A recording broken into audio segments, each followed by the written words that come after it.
up ahead, it was a sunny day. All our friends got laid, and when we got a little older, we moved away.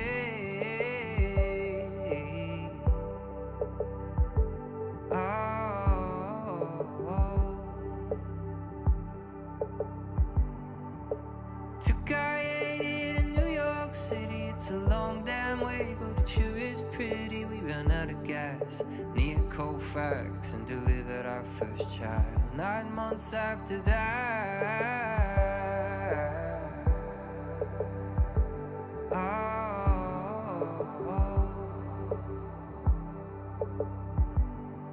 And I just called to say, I know you're always sitting in the bar, you're waiting. There will come a day, and it'll be easier to fly away than it will be to stay.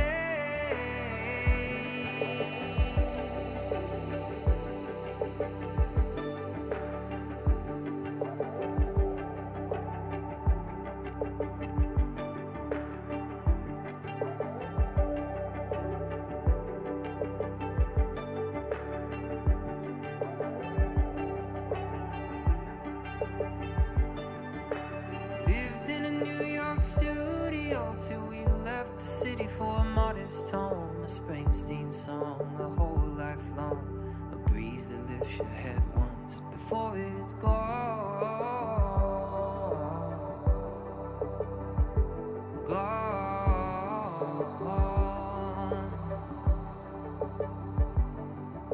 Time will come and shift its weight to lifelines, booze needs birthday cake.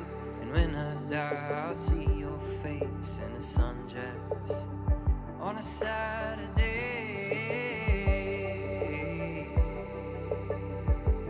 Oh, far away. And I just called to say, I know you're always sitting in the bar, you're waiting. I know that there will come a day, and it'll be easier to fly away than it will be to stay.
Hello! Awkward silence. I was getting my water. I thought it would take me less than 30 seconds. Hello! How's everyone doing today? We're here! It's Wizzy! Hello, Wizzy! Good morning, motherfucker! I haven't streamed in a couple days. I took a couple days off, actually. For good reasons. I have reasons for things that I do or do not do. There we go. That's more like it.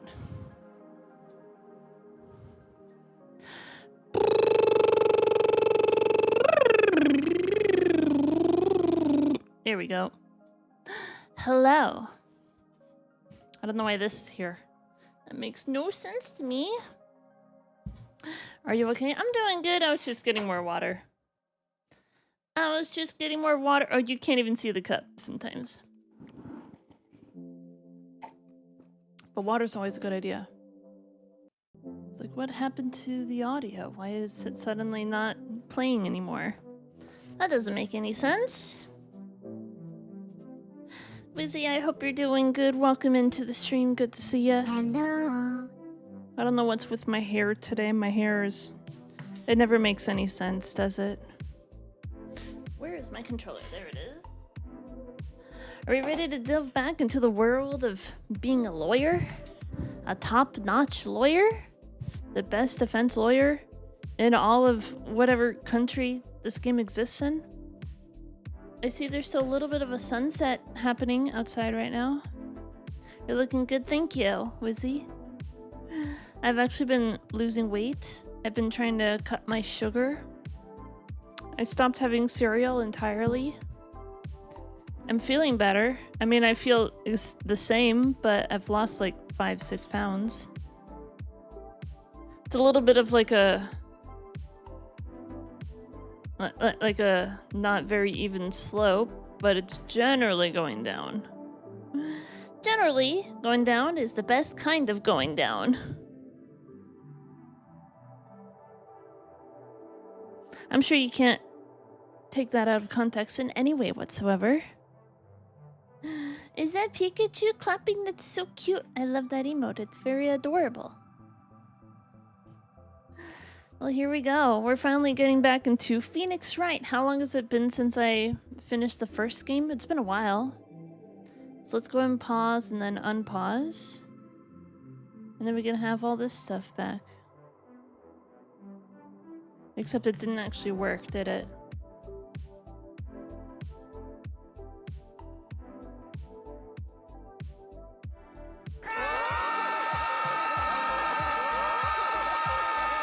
That's our secret word of the day!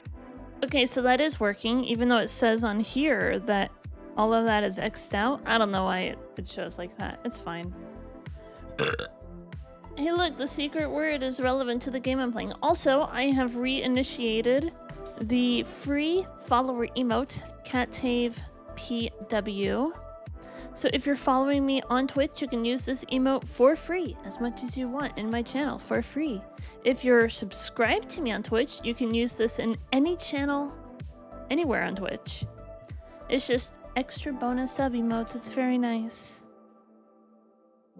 Also, if you want to see what all of my emotes are, or at least most of them, woo, here you go. Here's a big ol' heckin' list of them. They're all on screen at the same time, and also in the chat right here. Isn't it nice? And we can unlock more emotes if we get to 115 sub points. But all of my gifted subs have been running out, so now we're even further away from that goal. But you know what's coming up in less than a month? My birthday! Maybe around that time, we'll do a subathon. I'm not pushing for subs right now, especially since they increased the sub price to $6 instead of $5. When's your birthday? August 25th. It is now less than a month away. It's crazy, right? We're getting close. I don't know what to do though. I haven't planned that far ahead, but I'm thinking like I need to come up with ideas on what to do for a subathon. Like, are there games that I should play? Should I try and do something with viewers? or something with other streamers. I didn't really do much at all for my birthday last year since I was still kind of in a hiatus at the time. The year before that was pretty fun. I got to play games with some cool people. Gartic is fun. Yeah, last year I didn't do much because I was still on a hiatus. I tend to do that a lot. I go on a hiatus quite a lot, don't I? I got some more water. Let's open up the game. That sounds good. I might need to change where my thing is going as well. I have not even opened up the game in a while.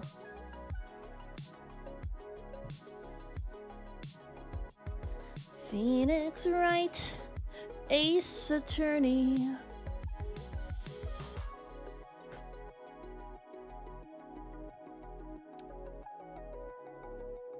It's loading the content. Here we go. Look at this. We're here. We are here once more, everybody. Gotta turn that off.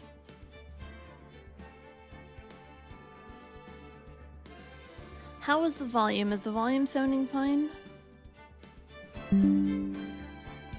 It's not too loud or anything? I didn't change the volume settings from the last time I played this. But we're finally starting the second game today. I think so? If it's well balanced, then that's fine. It's the same settings as last time, and they were pretty perfectly balanced last time I played this. So I think we're good. Settings. Yeah, those are both at 1. Yeah, we'll just stick with the English. That sounds good. No hablo español. No me gusta otro idioma.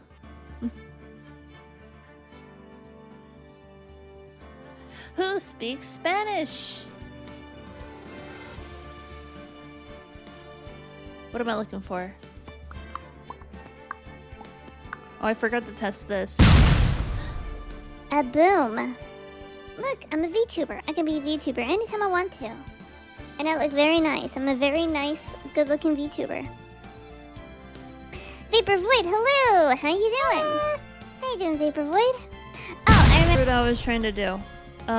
Because of the way that this is laid out, most of the stuff that I want to show on screen is going to be on the left side. So I'm going to move my camera over to the right side. Because that seems to be better for this kind of game, right? That seems to be the best thing for this game. And what I might do actually is I might move my monitor a little bit over here so that I'm like looking like at the monitor this way. I'm looking slightly to the side. I'm not sure if that matters. I don't think it matters.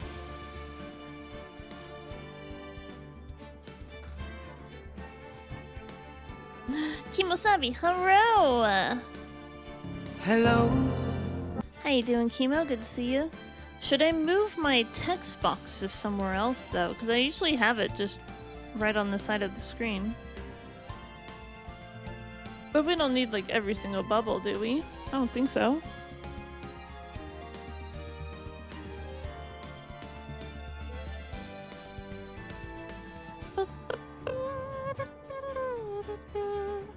So if I were to try and continue, where does it leave me off?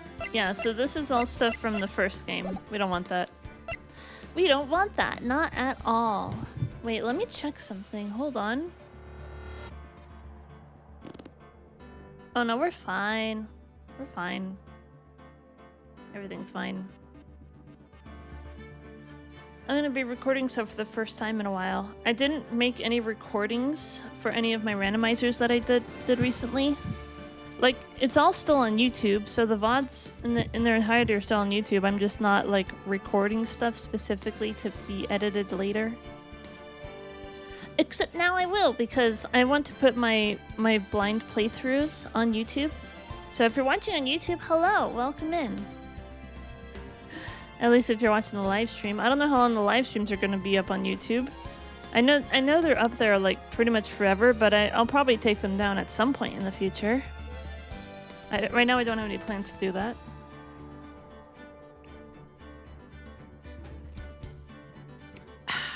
Kitty! Look, there's a kitty over there. She's looking out the window and looking at stuff out the window.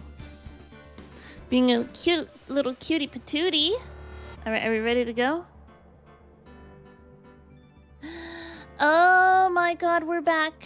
We're finally back. We're playing some more Phoenix Wright. I finished the first game a few weeks ago, a month ago probably, and now we're finally coming back to Phoenix Wright and we're starting the second game today. Phoenix Wright, Justice for All. This is the second game in the trilogy.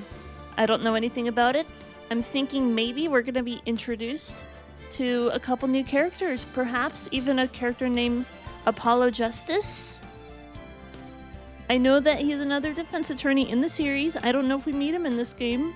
That wouldn't surprise me at all. I don't know any of the other characters. I don't know what the cases are like. I know nothing about this game. So this is a blind playthrough. Welcome to my first blind playthrough of the second game in the Phoenix Wright trilogy. So there we go. Are we ready? Let's freaking go. Episode 1, The Lost Turnabout. So I'm guessing that the first case, it's going to be really simple and really quick as like a tutorial level, basically. So we'll find out how short this is going to be. Let's go. Let's play The Lost Turnabout. I wonder if we're going to see Edgeworth again.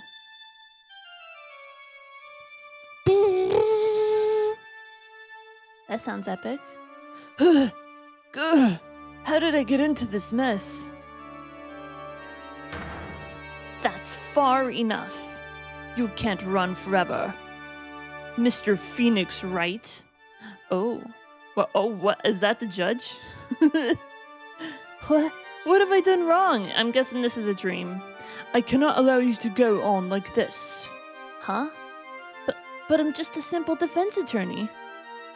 Silence. You are no longer worthy of your title. Oh no! What's happening? I'm guessing that was a dream sequence of some sort.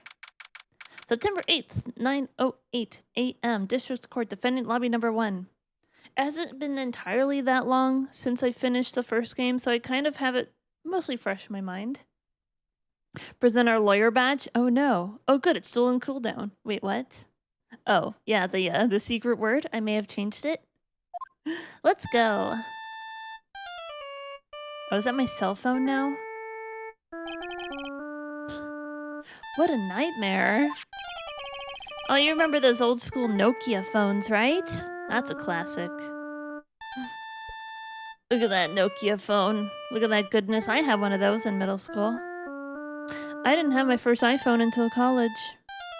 Hi, Papa Loot, hello! Hello. And I bet it was this ringtone that caused it. Wait, is that a photograph? An actual photograph in a picture frame on screen right now? What is that supposed to be? It's a very blurry picture of what looks like a platypus or a duck or a beaver. I can't tell. I really shouldn't be dozing off right before a trial starts anyway. Huh? Looks like they hung up. Ah, good. I finally found it. Wait, what? Is this still a dream? Talk about a close call. I hate to do this to you, but... Yeah, that's not Phoenix, right? Who is that? He's got nice hairs, though. Wait, what did he say? Shit. I didn't read that. I was commenting on the awesome hairstyle. Wonder who this is. A few minutes later, District Court, Defendant Lobby Number 1. Here we go. Wait, okay, that thing is new, though. Whatever that weird thing is in the corner next to the couch. Oh, you can't see it. It's behind my head. That thing. What is that thing? It looks like a lamp or like one of those places that you put your burnt out cigarette butts. An ashtray, that's the word. I don't smoke, so I don't know what the terms are. Hello. Ow, my head. It's throbbing. And why does it feel so foggy in there? Good morning. Who is this? Good morning. What's wrong? You don't look well. People are at their best first thing in the morning. Where's that fighting spirit? I don't know a single person who's at their best first thing in the morning. I don't know any morning people. I'm not a morning person. I'm very groggy in the morning. Don't make me get up. Sorry, but can you please turn the cheeriness down? My head sort of hurts. Roger that. Am I in trouble or something? Huh? Trouble? Wait, never mind. You're a policewoman, right? I thought maybe I had done something wrong. What are you talking about? I'm the one in trouble. I'm noticing what looks like phoenix feathers all over her her outfit. It's kind of nice looking. What? I'm placing my life in your hands today, Mr. Phoenix, right? Life in my hands? You promised me. You said you would not. You said you would prove that I was not guilty. Not guilty? Just when I thought all hope was lost, when all other lawyers had laughed me off. Leave it to me, you said? You, the one and only Phoenix Wright, came to save the day. Her name is Bird. That's interesting. I can see why she's named Bird. I myself am named Phoenix. And you have feathers all over your outfit.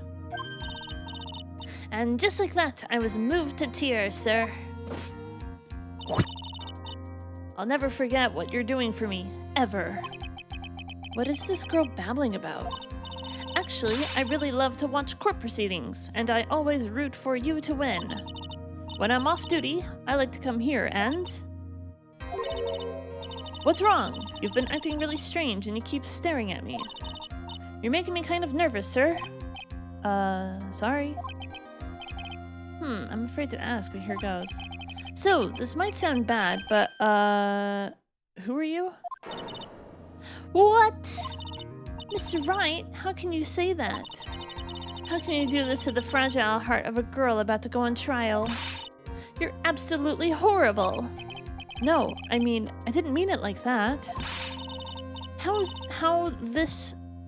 Is this how a defense attorney treats his client, sir? I can't believe this. No, it's just... Well, I think you have the wrong person. Yes? Who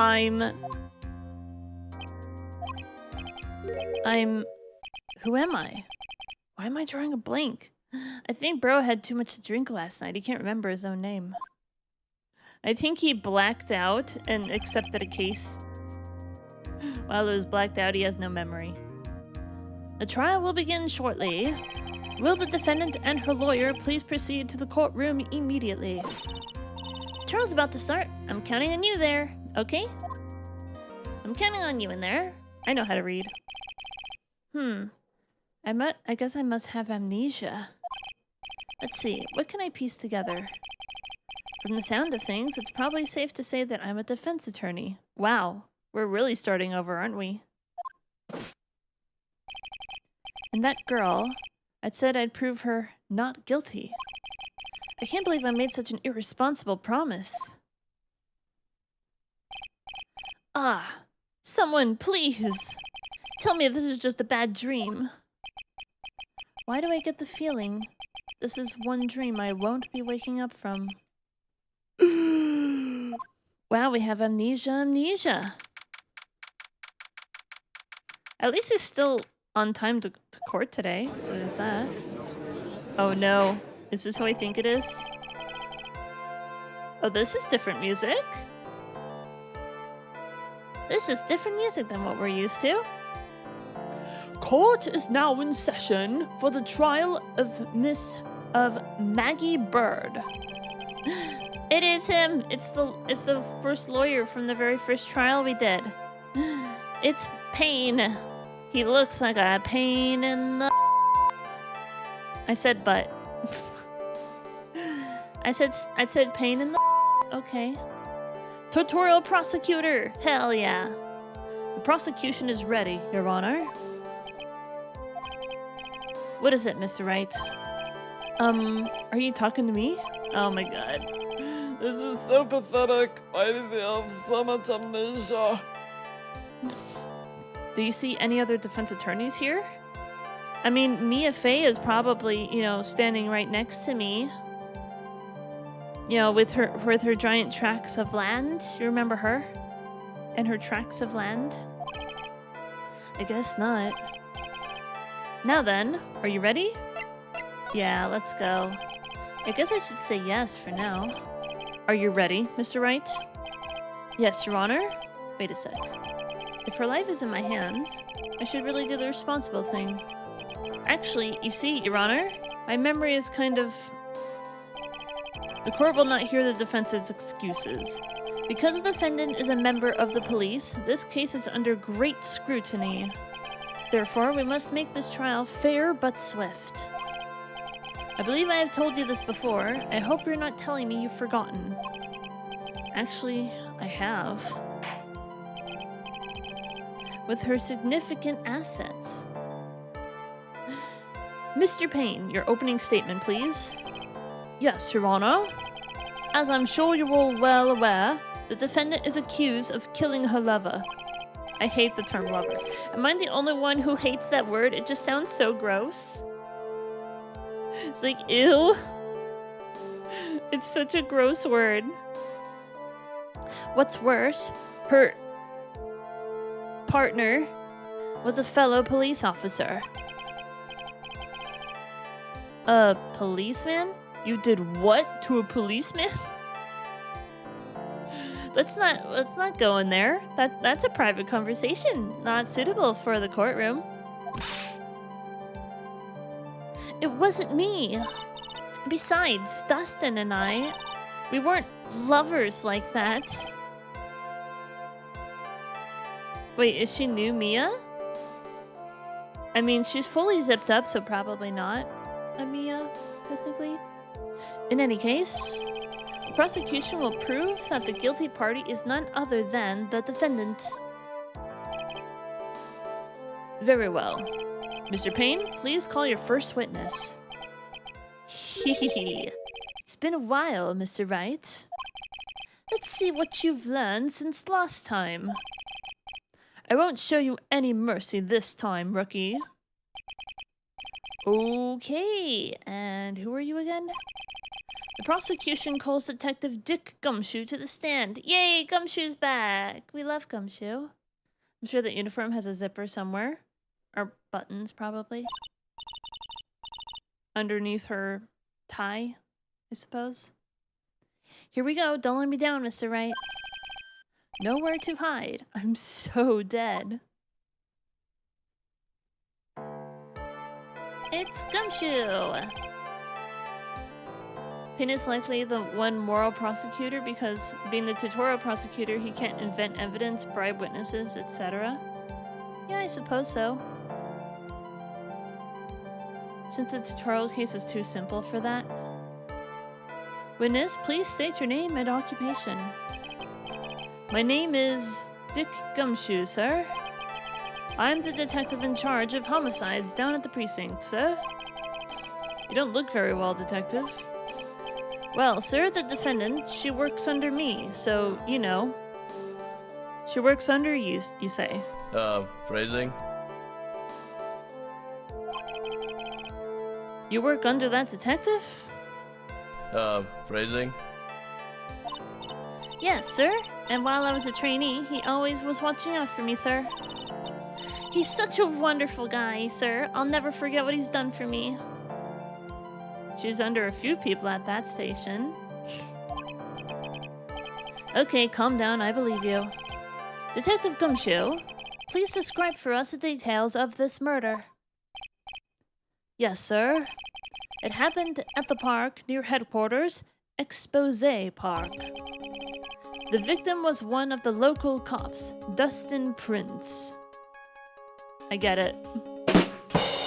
Do you get the pun in his name? I get it.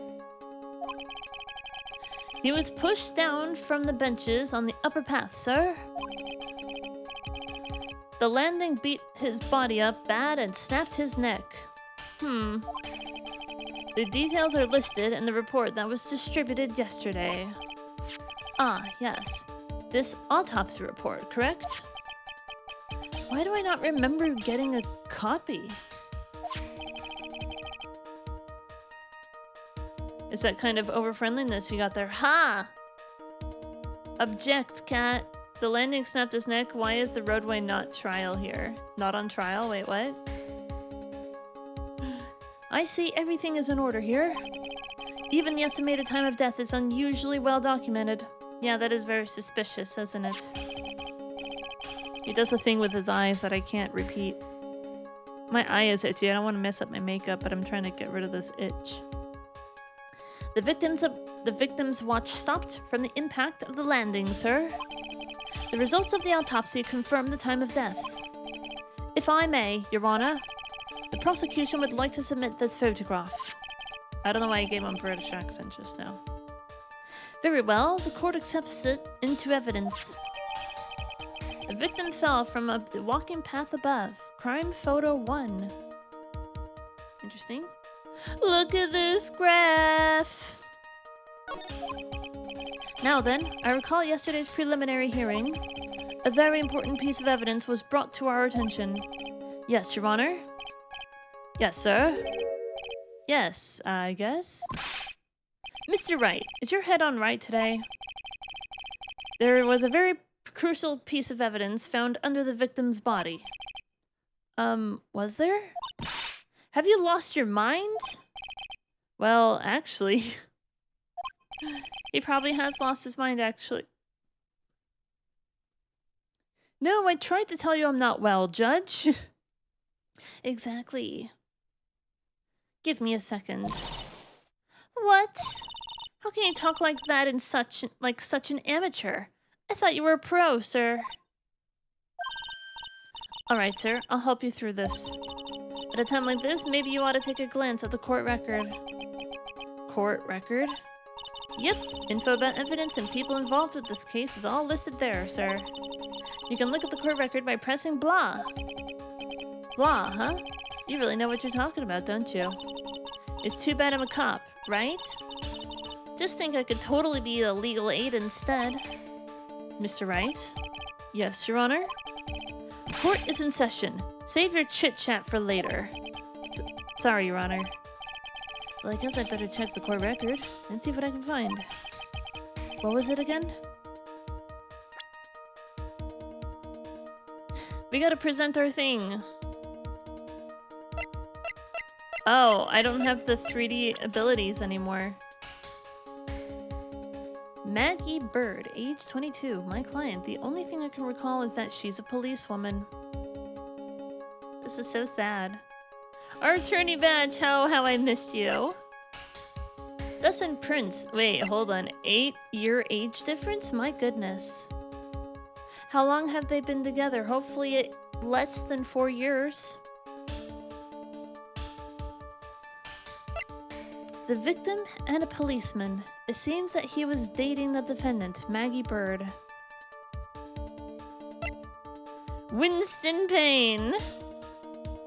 Another name. It's another punny name, you get it? The prosecutor for this case lacks presence, generally bad at getting his points across. He looks weird. She's legal?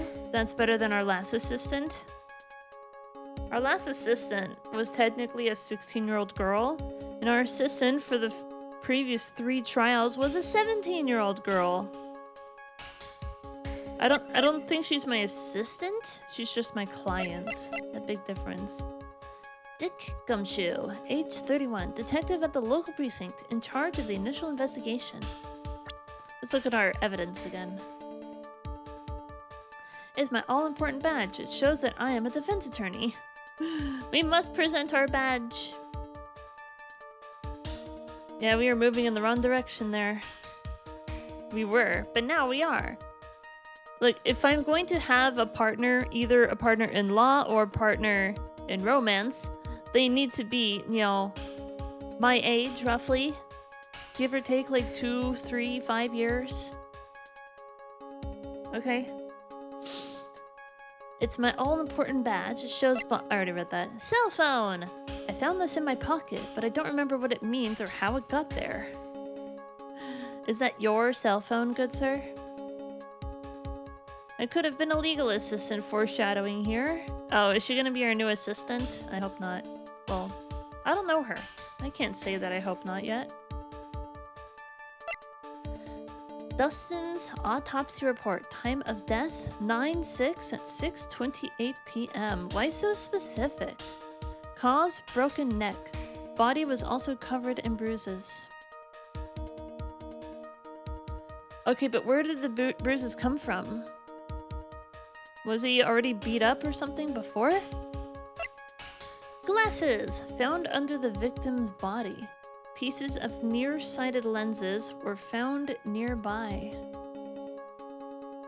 The victim fell from the walking path above. Can we check it out?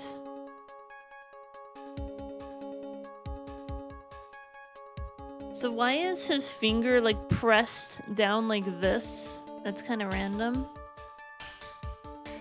So we can also look at the clock. It's hard to tell which is the minute hand and the hour hand. So it's either like 7 o'clock or it's either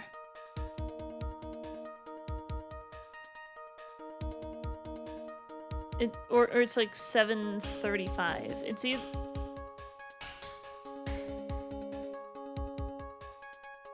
it could be either one. Or 11:40. John C.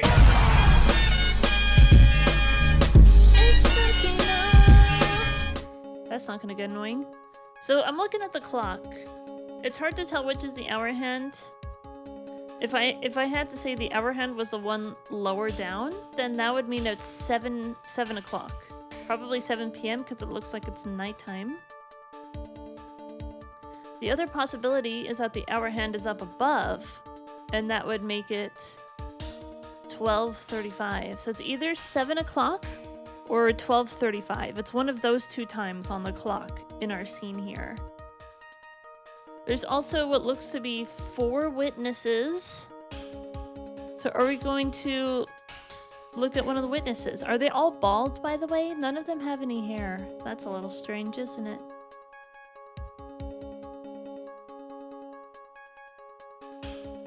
And he's got his hat, his policeman's hat.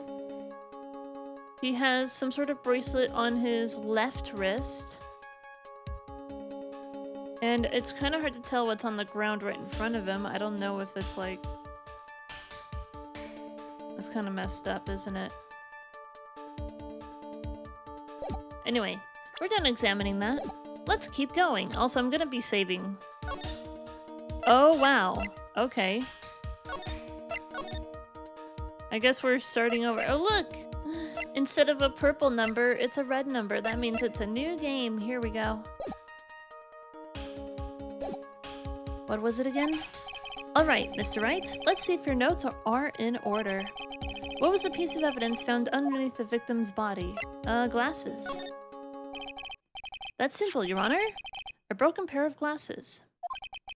That's right. The victim grabbed his killer's glasses as he was being shoved, sir. I want to check something, actually. There are Steam achievements. I want to see if there's any Steam achievements on this first case here. So if I go to my library, and then I go to Phoenix Wright, I open up the achievements. So let's see. Clear. Yeah, so Lost Turnabout, if I clear this case. JFA episode 1 says press gumshoe about they were even talking about marriage. Okay.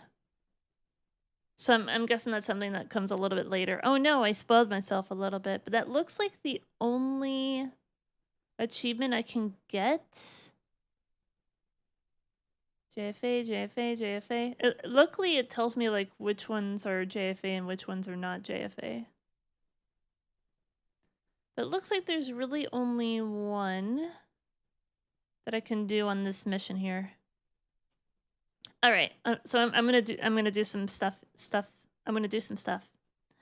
The victim grabbed his killer's glasses as he was being shoved, sir. Wait, do I want to do the transatlantic accent again for Gumshoe? I say, my dear child, he was shoved and his glasses were underneath his body and held onto them as he fell. It's not a good accent. I'm trying. Hey, why are you even giving me the evil eye? Those glasses you're wearing. Yes, this is my spare pair. But these glasses they found at the scene of the crime are not mine, sir. I swear, sir. You sure about that? These glasses are not mine, Phoenix, right? Are you sure about that? Look, it was a coincidence. On that day, same day, I accidentally stepped on mine. A coincidence, she says. Ugh. Your Honor, I have further evidence to present. Oh, you have more? And this evidence is very decisive. Very well. Let's hear from our witness about this evidence. Decisive evidence! We're getting into it now. There's something even more incriminating than the glasses under the victim's body, sir. During his date, the victim was pushed from the bench area.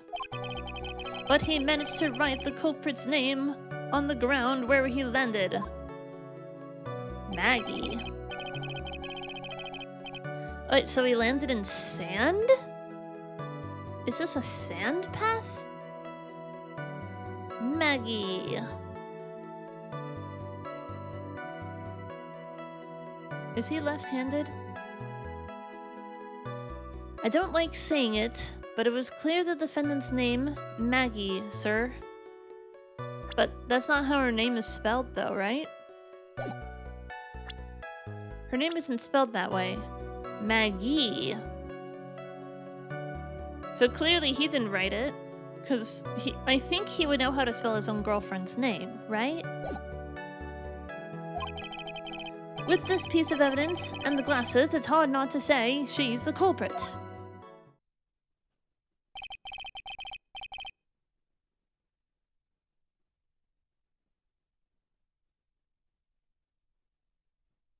I'm trying to get in sync with Pain here. Damn, it's only 2?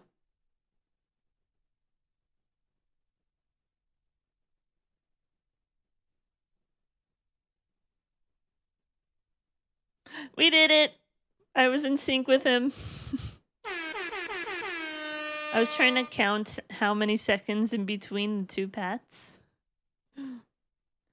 Why would she even assume he's writing his attacker's name if he was pushed from behind? Maybe he's writing his girlfriend's name.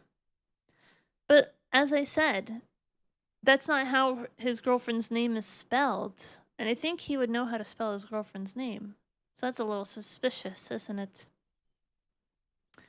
This is a picture of the writing, Your Honor. Why, this is... Yes, I can see her name is clearly written here. Prosecution would like to submit this picture. Understood. The court accepts it into evidence.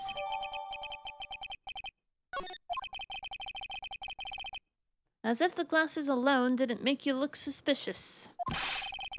The victim even wrote your name clear as day on the ground. But I already told you those glasses aren't mine. And how do you explain his dying message? It's a conspiracy. I'm not guilty, sir. Mr. Wright, you may cross-examine the witness. Cross-examine? This is it. I'm counting on you. Sure, but what am I supposed to do? What? This isn't like you at all. Normally, this is the part where you get in the witnesses' faces. Get in their faces and do what? I guess there's no way around it. Okay, I'm gonna lend you a hand. The prosecution's witnesses all hide things from the court, which means they lie from time to time. Lie? But isn't that detective your superior? Well, even if they don't mean to lie, sometimes people just remember things wrong.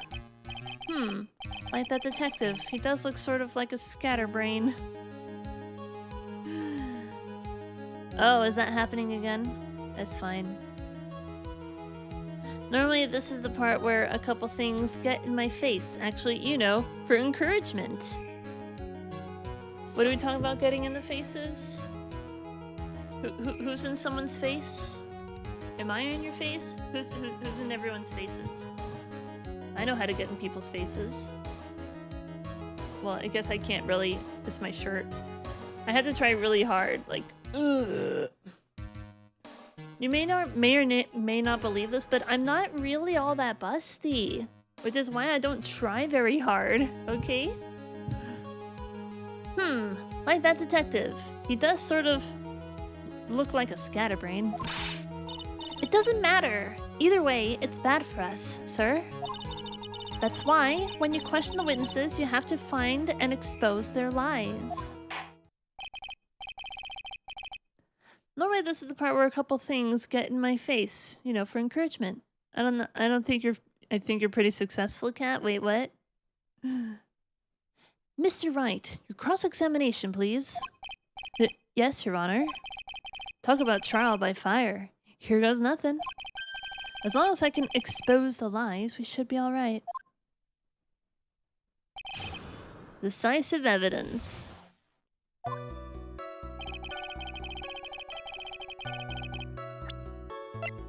So we're gonna keep going ahead and saving over this.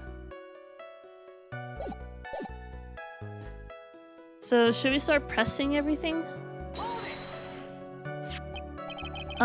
About those glasses.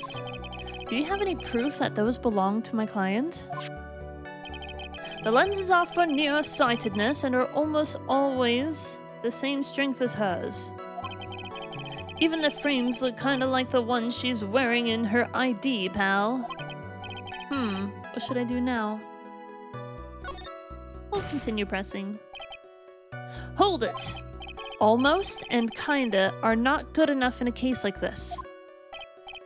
Do you have more definitive proof? Is there something that clearly links the defendant with those glasses? Yeah. The dirt and sand rubbed out any traces of fingerprints or anything else. So what you're saying, detective, is that you have nothing that proves those glasses are my client's. Something like that? What? I see. So there is no proof. Wow, that was amazing. I could totally feel it down in my gut. I could feel it down in my gut. During his state, the victim was pushed from the bench area. Now, you're sure he was pushed and that's how he fell? Yeah, pal. If you look at the wounds on the victim's body, there's no way it was anything else. Please continue with your testimony, detective. Anyway, the victim fell pretty far. But he managed to write the culprit's name on the ground where he landed. Should I present something?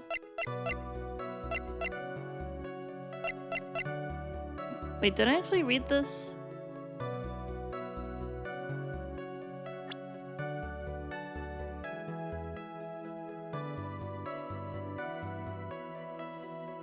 So I can present people, it looks like. I didn't have the option to do that before. Let's see. He managed to write the culprit's name in the ground where I landed. I'm just gonna press. I'm not gonna present anything just yet. The culprit's name? Yeah, I was surprised too. I didn't want to believe it, but was the name that of my client? I don't like saying it, but it was clearly the defendant's name, Maggie, sir. Hold it. Are you absolutely certain? Sorry, pal, but that's what it said. This is a picture of it. No matter which way you look, it still says Maggie. He's got a point. Hey, hold on. Huh? Don't me. I know the picture says Maggie, but now that she mentions it, something does feel kind of off about this picture. That's how you know you found a contradiction. Now hurry up and present some evidence. So that's what spotting a contradiction feels like. I better check the court record again.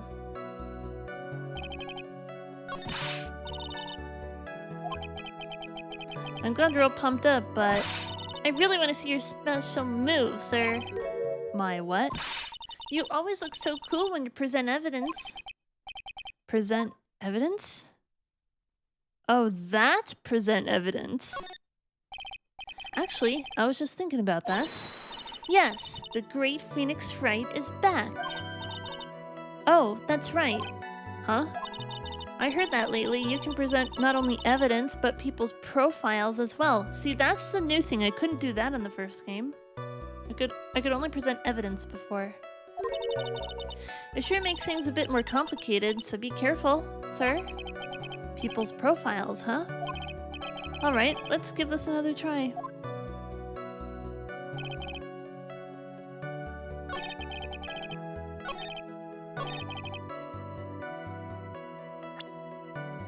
Profiles.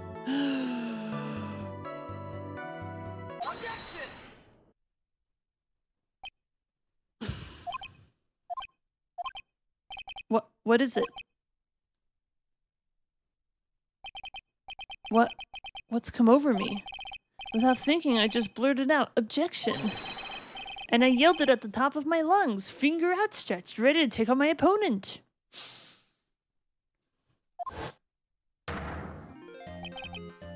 What a rush! Detective Gumshoe? You're talking to me, pal? Please state the defendant's name for me.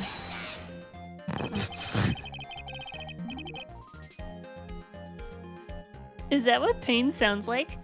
Objection! Oh, you're funny. What are you trying to prove with this futile exercise, Mr. Wright? Oh dear. You'll see, this is a very crucial line of questioning. Actually, Mr. Payne, you can answer the defendant's name, if you please. Where is this ridiculous question coming from? The defendant's name is, Maggie Bird. I think someone needs to check the court record. What? It says right, Maggie Bird. It looks like the bird caught the cat napping. What's going on here? I have no idea either, sir. Oh, I have no idea either, sir. I'm trying to do the old-timey accent. As you can see, the victim did indeed leave a name Maggie. However, the defendant's name is actually spelled Maggie. This is a blatant contradiction of facts. Oh. How about that? I hadn't even noticed. But maybe the victim didn't know how to spell her name correctly.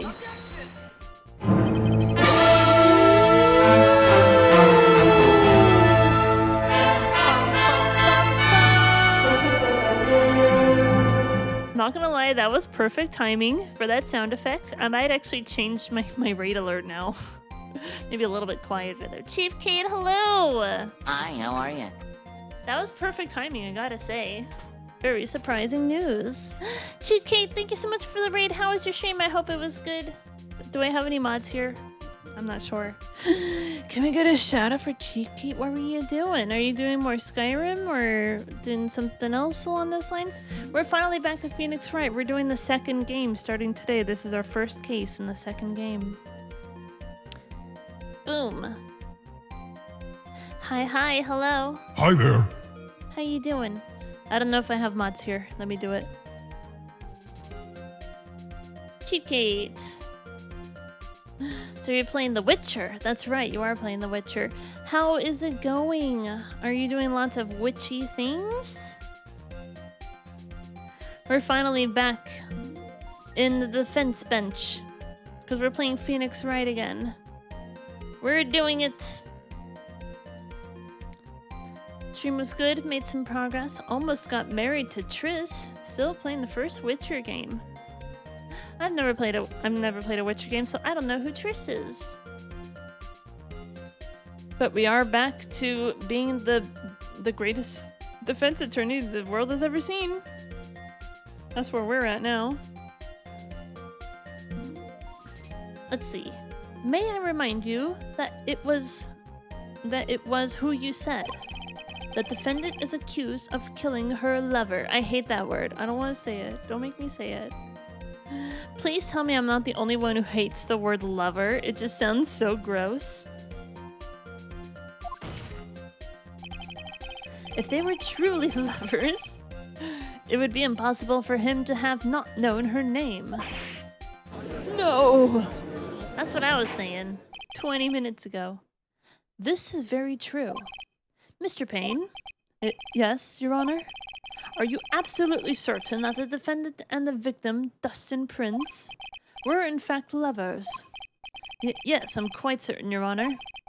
They were a well-known couple in the police force. Detective Gumshoe, please testify for the court the relationship between the victim and the defendant. Yes, sir. You think they'd have to fill out some sort of paperwork announcing that there's like a workplace relationship? Dustin and Maggie. Officer Prince and Officer Bird had been going out for about half of a year. 6 months? It sounded like they were even talking about marriage. Well, the good news, considering the age difference, is that they didn't start dating until after she was already 18. You know, she was 22, 21. So at least that's the good news. Office romance, always a problem. It sounded like they were even talking about marriage. The day of the incident just happened to be the victim's birthday, sir. Maggie, Officer Bird had gotten Officer Prince a present. It was something she had bought over 2 months ago. I should know, cause she came to me to ask what she should get for him. That's so thoughtful. They've been together 4 months, and she was like, I want to get my uwu a present to. I'll be right back in just a second.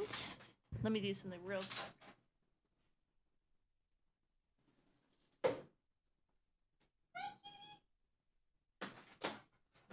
There's a kitty at my window. She's very cute.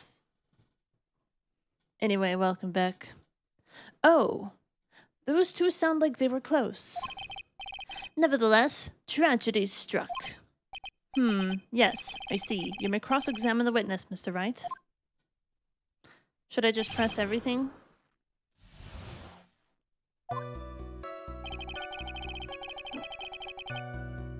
Officer Prince and Officer Bird had been going out for about half a year.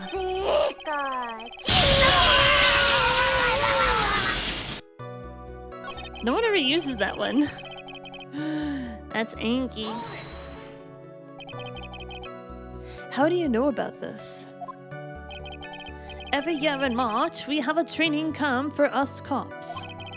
Officer Bird was a rookie at that time, and she and Officer Prince seemed to hit it off. They got close, I take it.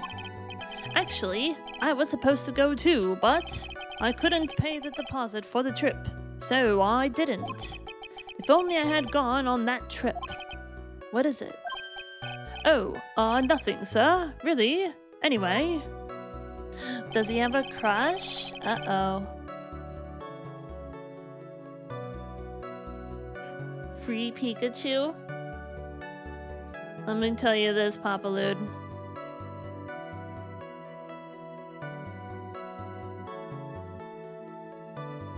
I knew it. I'm surrounded by assholes. Best combination. There's a lot of Pikachu emotes. Where are you getting those from, Wizzy? It sounded like they were even talking about marriage. Let's press. Marriage? But wasn't the victim 8 years older than her? Yeah, exactly. What? You saying a guy's gotta marry someone the same age as himself, pal? No, that's not what I meant at all. Detective Gumshoe and Dustin were only a year apart, you know. Oh, right, yeah. I think this fella has a ways to go before marriage. Mind your own business, pal. Yay. Mind your own business, pal. I got an achievement. Alright, I don't think there's anything else I want to get achievement-wise on this case, other than finishing it. The day of the incident just happened to be the victim's birthday, sir. The day of the incident? You mean September 6th? Yeah. The victim, Officer Prince, had just gotten off duty at 5:30 p.m. that day. And since Maggie's night shift hadn't started yet, they went to the park for a bit. Ah, I remember when I was young and in love. Oh, it was a jolly time. That's great, Your Honor. I'm glad you're such a cheerful old man. Maggie, I mean Officer Bird, had gotten Officer Prince a present. You seem to know a lot about the defendant. Well, that's because, I'm her boss, and I've gotta watch out for my subordinates. I think Gumshoe had a crush on Maggie. I think that's why this is so awkward. And he was so upset about the age difference.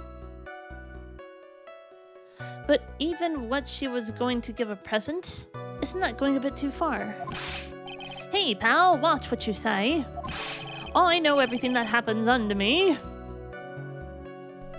Phrasing? If someone so much as scratches their... I really don't need to know that much. Objection! Mr. Wright, please refrain from badgering the witness. I agree. Even if this witness has a crush on... Oh my god. Has a crush on the defendant. That should not be the point of discussion at this time. Whoa, wait a second. Why are we talking about this? It's all your fault, pal. You're guilty, guilty, guilty. I should have you arrested. I think the good detective is about done here. Painted just 3 children standing on each other's shoulders in a big coat. Yeah, I can see that. Lol, you were right about the crush. Dude, like, I'm the most oblivious person in the world, and even I could see that coming. Okay? I'm also just highly speculative because I want to look really smart. See, this is the kind of game where it makes you think, but if you make the connections early, and then they're revealed later in the game, and you're like, freaking knew it, bro. But when it comes to an actual puzzle game, those make me feel like an absolute idiot.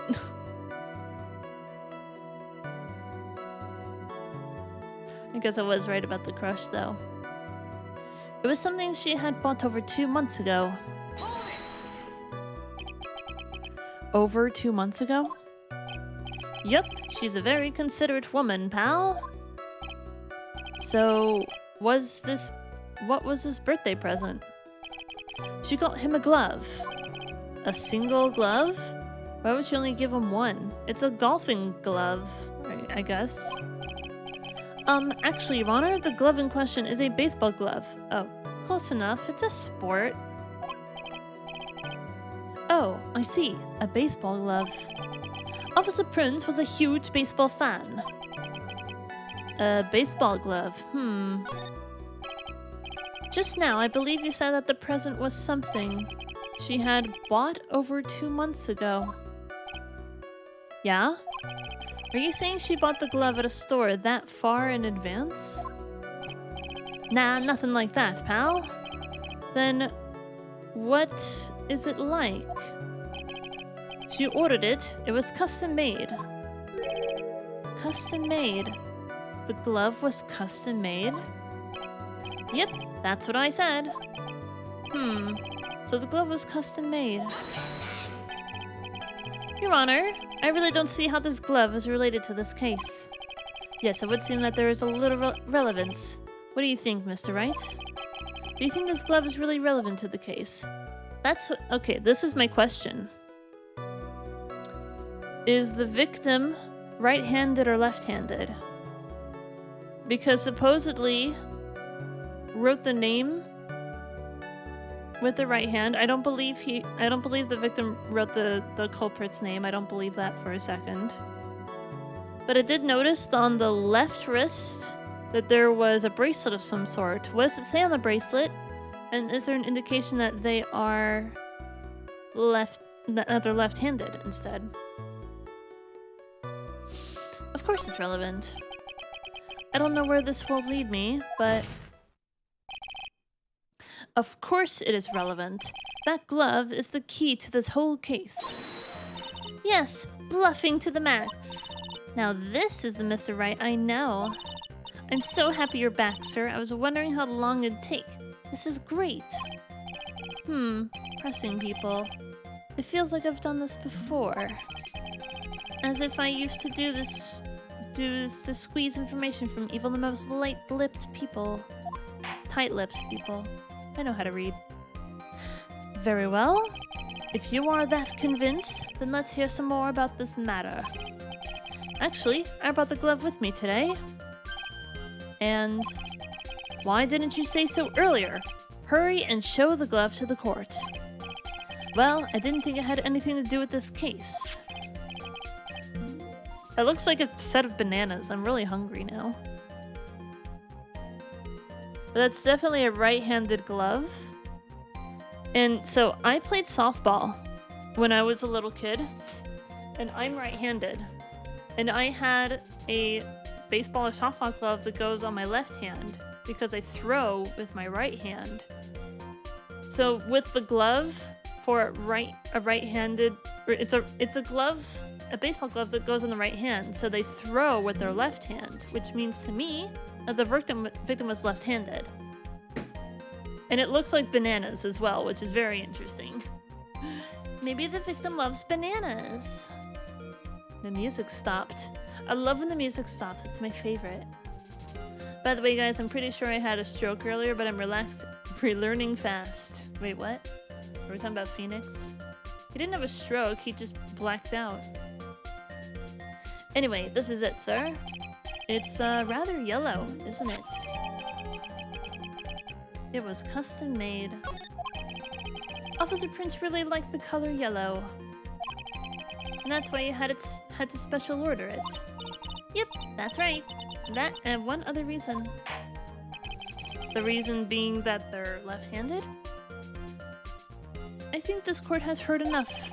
It is clear that the victim and the defendant were involved with each other. Yes, that's correct, Your Honor. Now, if that is true, it brings up an important question.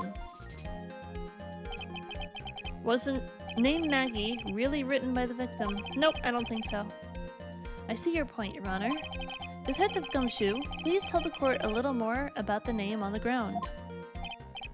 Yes, sir?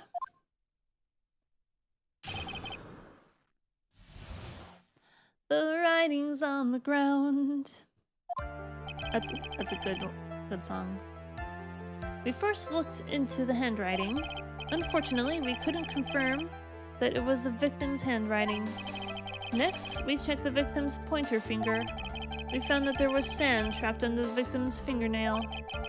There were also scratches on his skin that were caused by him writing on the ground. From this, we could confirm that the victim wrote this name with his right hand.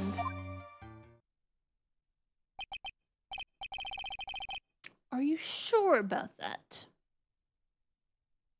Yes, a perfectly logical conclusion. Now then, Mr. Wright, you may cross-examine the witness. Thank you, Your Honor.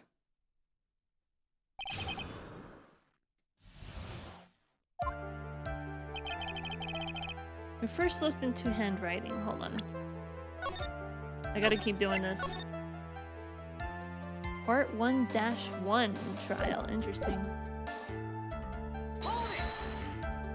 You can confirm that his right hand was used, not that he wrote it, Gumshoe. Exactly. And that's the thing, right? Because, like I said, I'm right-handed. So anytime that I write with a pen or pencil, there's a callus on my finger in between where there's a callus right here on my finger because this is the hand that I write with. Okay?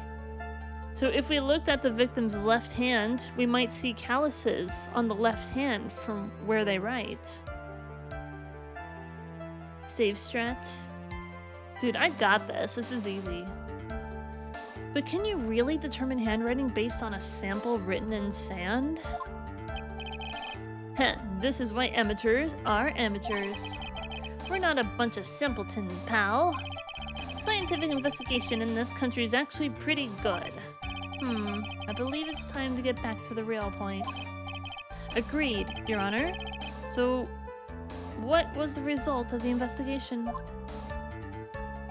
For Gen Alphas who may be in the chat, there better not be any Gen Alphas in chat because they would be too young for my channel. Okay, this is 18 plus. You get out of here. If there's Gen Alphas watching, I'm going to explain in graphic detail exactly where babies come from, so parents, get your kid out of here.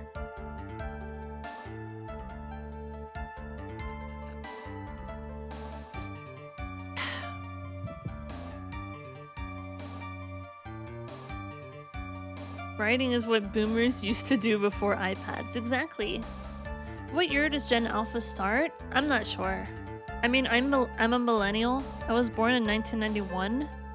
I think that Gen Z starts like 96 or 97. I don't think it needs to be that specific. Like, does anybody really go with specifically, oh, I was born in 1997, so therefore I'm Gen Z. But I feel like a millennial because I was born like early 90s. Nobody gives a shit, okay? Does it matter that much? So the thing is, right, my mom, she's very intelligent, she's very good with technology, and she's a boomer. Just because someone was born in a certain year doesn't mean that they are the stereotypes of that generation, if that makes sense. My mom was one of the most tech-savvy people imaginable because she's literally an engineer. She invents the technology that we use every day. And my mom is a boomer. My grandma, on the other hand, she is the epitome of old people that don't understand technology. And I love her, and I will gladly help her learn how to use her iPad. But dear woman, oh my goodness. There's also other things going on with my grandma. Like I said, I love my family. They're all great. But there are some aspects that I'm a lot more patient with, if that makes sense. I prefer using a confusing and oppressive random set of goalposts, like playing Oregon Trail. Yeah, it's like, are you old, but are you kind of old? Let's see, hold on. Are you this old?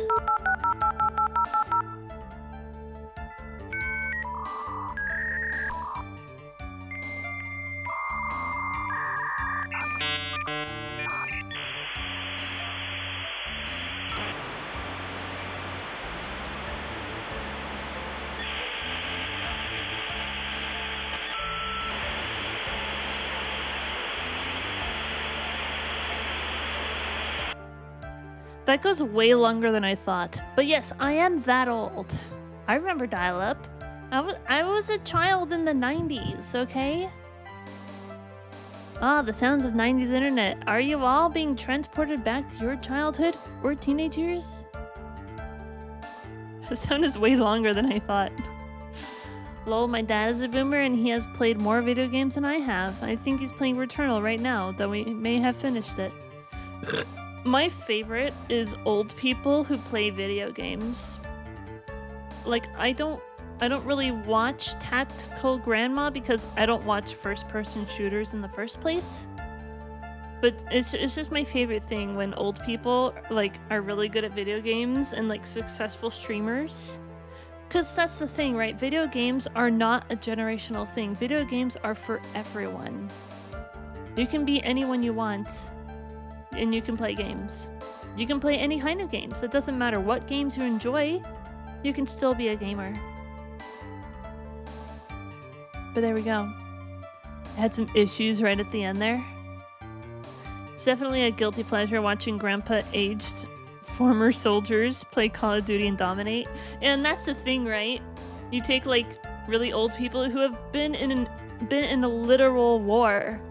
They have shot actual guns, possibly actually killed people, and they have that real world war shooting experience to bring into the game.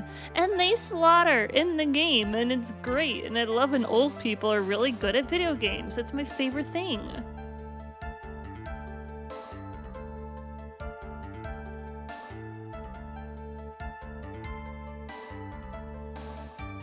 Anyway. I went on quite the tangent there, didn't I? Unfortunately, we couldn't confirm that it was the victim's handwriting. So in the end, you couldn't confirm it. Hey, don't you look down on us. I told you, we're not a bunch of simpletons, pal. Everyone knows you can't find out everything you want with a scientific investigation. I've never heard that before. Me neither. Nor I. I never heard anything like that at the police academy, sir. Okay, so I made it up. Anyway. Next, we check the victim's pointer finger. His pointer finger? You know, the one you're always pointing and waving around in people's faces. Aha, haha, don't tell me it bothers you. Every time you do it, I have a mini heart attack. It's like you're trying to kill me, pal! In any case, you examined the victim's index finger, correct? Yeah, and we figured there should be something on his finger if it had been writing in sand. And the results? We found that there was sand trapped under the victim's fingernail. There are also scratches on his skin that were caused by him writing on the ground. I forgot to press this statement. Hold it! And what does that prove? Well, it proves that he did write that name with his own finger. Yes, which explains why there was sand stuck under his nail. I guess he's right. And there's more. There were also scratches on his skin that were caused by him writing on the ground.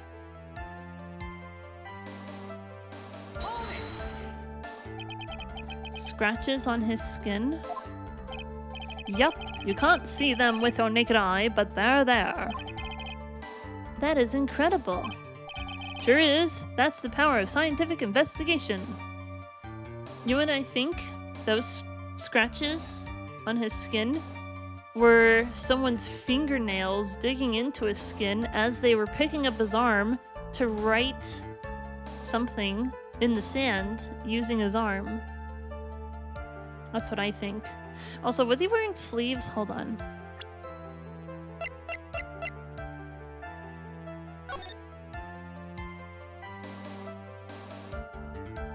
Interesting.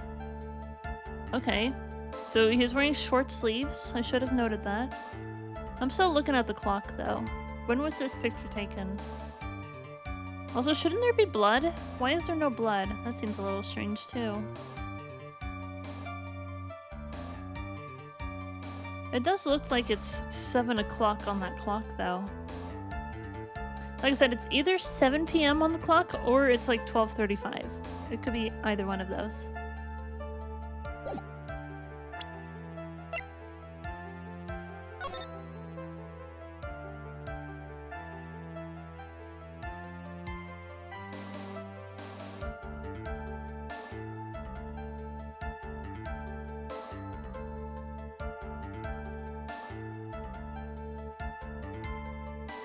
I'm also noticing the whites of his eyes. That seems a little strange, doesn't it?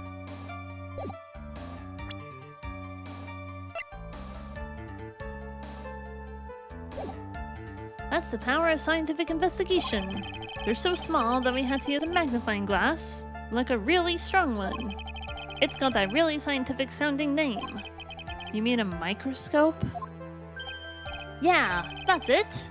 We used one of those, and that's how we found them. I can't believe this guy doesn't know what a microscope is. From this, we could confirm that the victim wrote this name with his right hand. That's a little sus, I don't believe that. Are you absolutely sure? I believe in the power of science. I wonder if my evidence is solid enough to counter with. And there was Listen to much this. rejoicing. Thank you for the follow! Welcome in. Hello. Hello, friend. Listening to this, you would think there was only one conclusion. That the name was definitely written by the victim. But don't you think that would be really strange, sir? If Dustin really wrote that message with his right hand, do you think I would have gone through that much trouble to get him a present? The present? What about it?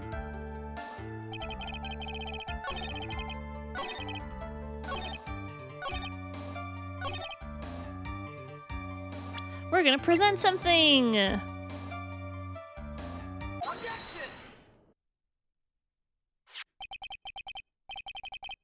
I love when the music goes away. I love silence in this game. It's my favorite thing. Because it means I'm doing something right.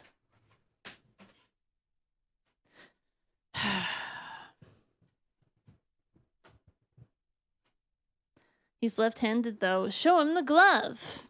Exactly. That's what I'm doing. Take a look at this. That's the glove, right? Could you tell the court what is special about this glove?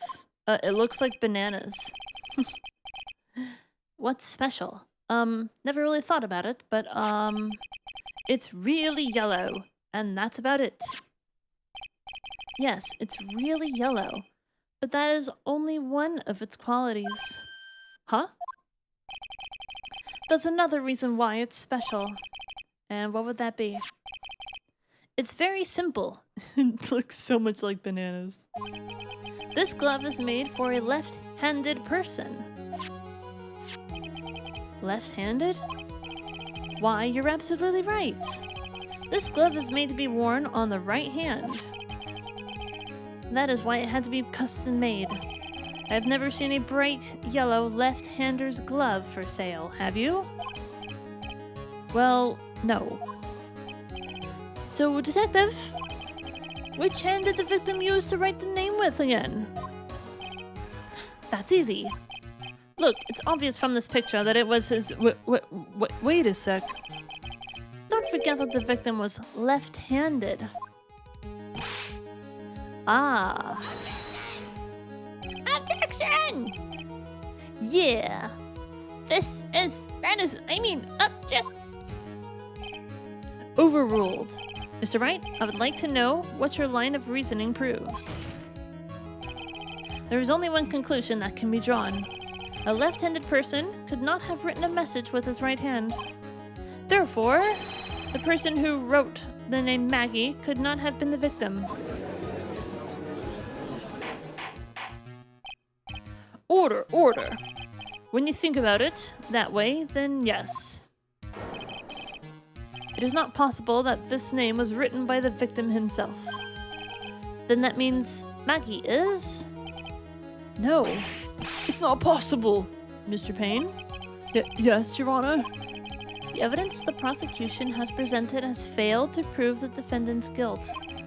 In fact, I believe you have proven her to be innocent. No!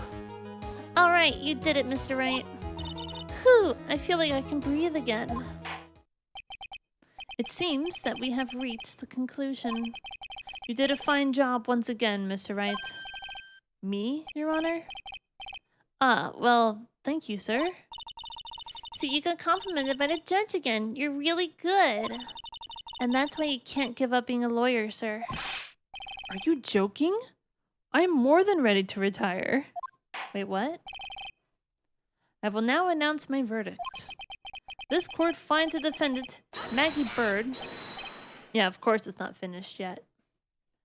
The thing is, right, we haven't found the actual culprit yet. What if it's the dude that we saw in the weird dream sequence with like the one blonde hair in front and it was really awesome looking? What if that's the actual culprit? No, not yet. I mean, please, give me a few more minutes, Your Honor. What is the meaning of this, Mr. Payne? Prosecution is not finished yet. What do you mean? We would like to call our next witness to the stand. What? And what did this witness witness? The moment the victim was pushed to his death. What's more, he saw the very face of the culprit. What the heck?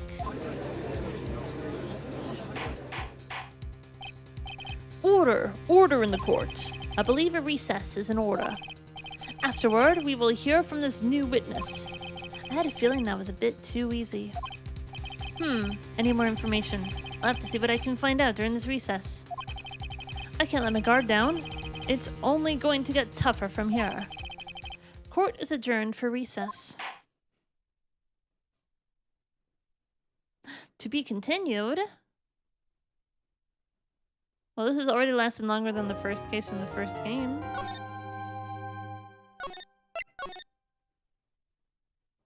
Part 1-2 trial. Well, there we go.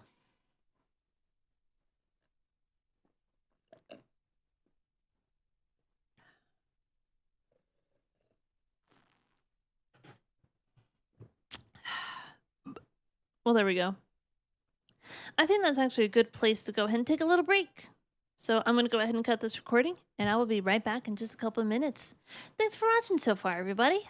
I'll see you in just a little bit. Enjoy these clips. Far away. Oh my god, look how ugly this is. Dear lord, this is the worst thing I've ever made. We all live in a yellow submarine. Surely you can't be serious. Yellow submarine. I am serious. Whose And name don't call me happens Shirley. to be Shaq. Cool. I just got the tunic and now I'm all fancy. I'm so fancy. You already know. I don't know the words. I'll just go. High capacity O2 tank and lithium ×4. I think I have lithium, don't I? I'll have to go check. In my lithium pile over here. Damn it! I don't have. We're men in tights. We roam around the forest looking for lights. I love them. Like I said, I'll do the swing set glitch for like 10 minutes and then I'll do story missions. Thank you for running me over. Oh my god. Card surfing? How long can I stand up here before I get flown off? This has never happened. Oh god. Okay, not very long apparently. Hey, Mr. Cop. Ooh, I want that. Dr. Cyclops, thank you so much for the follow. I appreciate it. My voice got really raspy out of nowhere. Let me drink some water. Someone redeemed a toad voice. Well, my voice is already raspy anyway. That should help. Mario, the princess is in another castle. Mario, oh fuck! Oh no, where is the princess? The princess isn't here. Oh no, I can't find the Princess Zelda. Where's the princess? Can I make it crash? I want to crash the seagulls. No, crash the seagulls. Crash the seagulls. Crash the seagulls. It's not gonna work. Can I make it crash into this board over here? No? There's the fish over there. Can I drown it in the ocean? No, it's not gonna let me drown it in the ocean either. Fine, I guess I can't kill the bird. Ship log update. Oh no. My ship is trying to fly on its own. Oh no. Oh, please don't break my ship. Oh, that can't be good. Buttless is a very interesting word though. Like dickless. It's like dickless over here hasn't jeopardized the entire town. Is this true? Yes, it's true. This man has no dick. Professor, what's going on? We're all being sacrificed. Please give your final prayers and leave the world behind. Drink the Kool-Aid, it's your favorite flavor. Make peace with your god now. Pick a god and pray. Oh my god. And that shining light, it looks as if a mysterious power was given to Mario. The power to summon demons. We have reached the end of the world. The rapture is upon us and we have been left behind to fend for ourselves and to fight the Antichrist and his army. Well, this totally sucks. Oh yeah. Let's prepare for battle. In Scotland, I had a PhD in rioting. Free Willy. Make a raid message or something. Just hashtag Free Willy. They're like, what do you mean, like the whale movie? What? They're like, no, we're talking about Groundskeeper Willy. Obviously. Why would you? I remember Gabbro plays a flute, right? Gabbro plays a flute and they're on Giant Steep. Okay. Not gonna remember that. Let me see if I can land up here. On the helicopter lane. Oh my god, I'm going really fast. Well, now what? I'm kind of trapped here.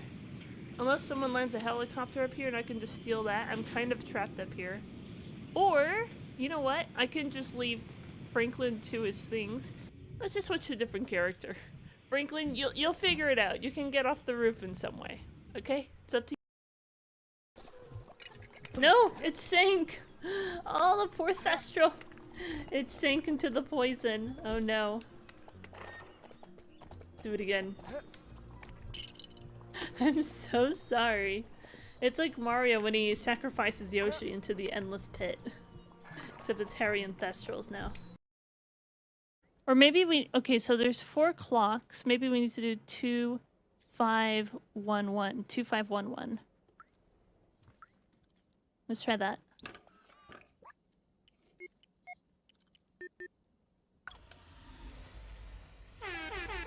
God, I'm smart. I'm so smart, dude. Or maybe the kitty's smart.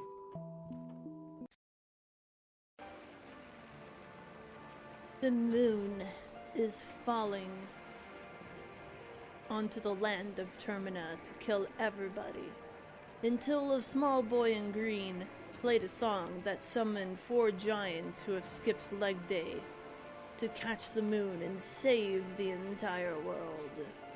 Skull Kid, you are going down, and you will not have the moon squish us all today. When I go to Bare Naked Ladies concerts, there's always a group of dudes on stage. That's disappointing. It's false advertising, if anything. It's like, everyone comes to my stream to see some tits. I show them tits, okay? They want to see tits, I show them tits. Oh, no, I was talking about your boobs. Oh, you mean my boobs. Okay, I got you. I got you, bro. No, I mean like those things out on your chest. Oh, you mean my breasts? Yeah, I got you. I got you, bro. I just want to see some bare naked ladies. I'm just giving them what they want.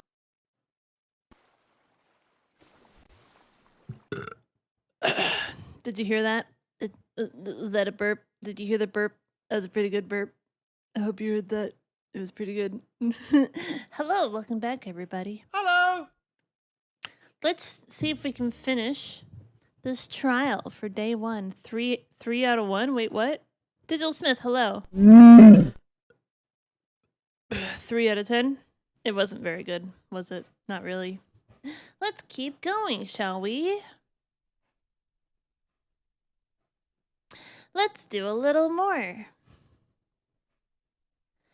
And hello, everybody. Welcome back. We finished part 1-1 of our very first trial of the second Phoenix Wright game, and now we're going to do part 1-2. I guess we're overriding it. Whatever, it's fine. September 8th, 11:43 a.m. So if the crime happened on the 6th, so what the hell happened yesterday? That's what I want to know. Amnesia? I can't believe my lawyer is trying to defend me in such a state. Why didn't you tell me, sir? I'm sorry, I didn't mention it to you. Oh, I know what to do. I heard you can fix something like this with a really strong shock to your system. Come on, lower your head a little. A Maggie kick should be all you need. That's assault? I don't agree to that. No. I think I'll pass on this one. Come on! I'm sorry. Whenever I see someone in trouble, I have a hard time leaving them alone. I tend to stick my nose where it doesn't belong, and I try to tackle everyone's problems. Well, my head's one problem you won't be tackling today. Well, we're here to solve your problem first. Can we deal with mine later? For now, do you think you can fill me in on a few things? Of course! I'd be honored to. Well, I guess we'll start with my name, and then I can tell you about me. Kicking someone in the head isn't helping, Margaret. Maggie, Margaret? I guess so. No, that's okay. Really, I think I know you and your name pretty well by now. I was wondering if you could help me figure out a few things about myself. So, my name is Phoenix Wright. What a weird name. This is serious. You really don't remember. I'll tell you what, sir. You can have this back, and maybe it'll help. This is a business card?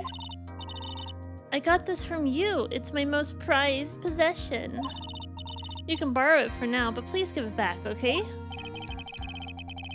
Okay, there are some numbers written on the back.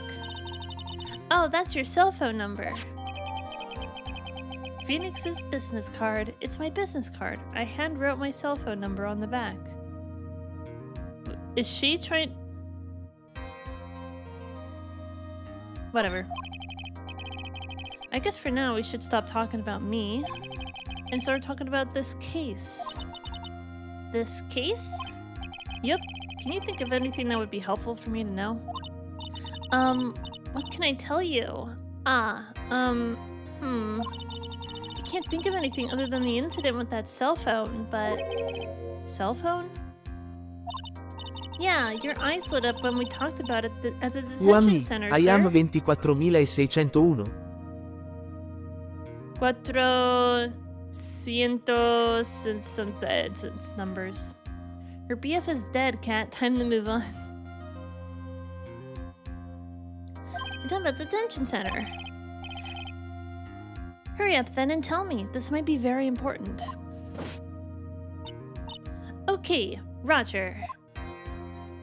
My name is Phoenix. Excuse me.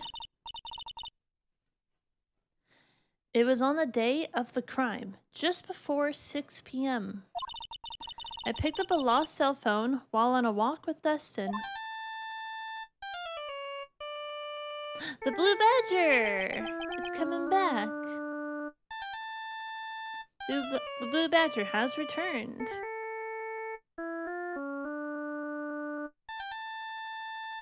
This is like the most Nokia ringtone that I've ever heard, though.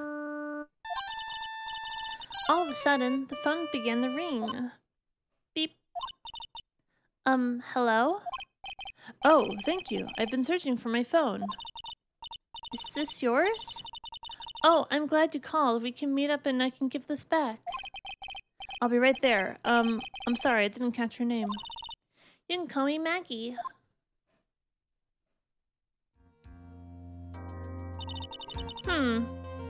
I think that the actual culprit is the person who owns that phone. Looks like a Nokia as well. I mean, we could look at the court record. That's the cell phone in question. So what I'm thinking is that the person on the phone, they heard the name Maggie.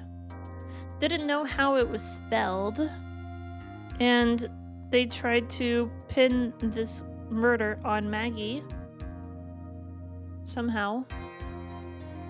The caller wouldn't know how to spell Maggie right. Exactly. We agreed to meet up at 6 p.m. Dustin and I waited for the person to show up, but they never did. So where is the phone you found now? I gave it to you yesterday. Huh? To me? Is that the phone in my pocket? You mean this? Do you think it has anything to do with the murder? I don't really know, but if my eyes lit up... Ah! You were here all along! It's Maya! We miss Maya. Maya's back. Is she gonna channel Mia again? Are we gonna get some Mia back in here? Hello, Maya. Hello. Who? Good thing it is indestructible evidence. True, Digital Smith. You're so mean. I called you a million times, but you wouldn't pick up. And when I went to check in the courtroom, everyone had already left. Ah, now who in the heck is this? Let me guess, I'm supposed to know this girl too? Hey, good morning, Maggie. And good morning to you, Maya. Oh, so they know each other. So, how's it going?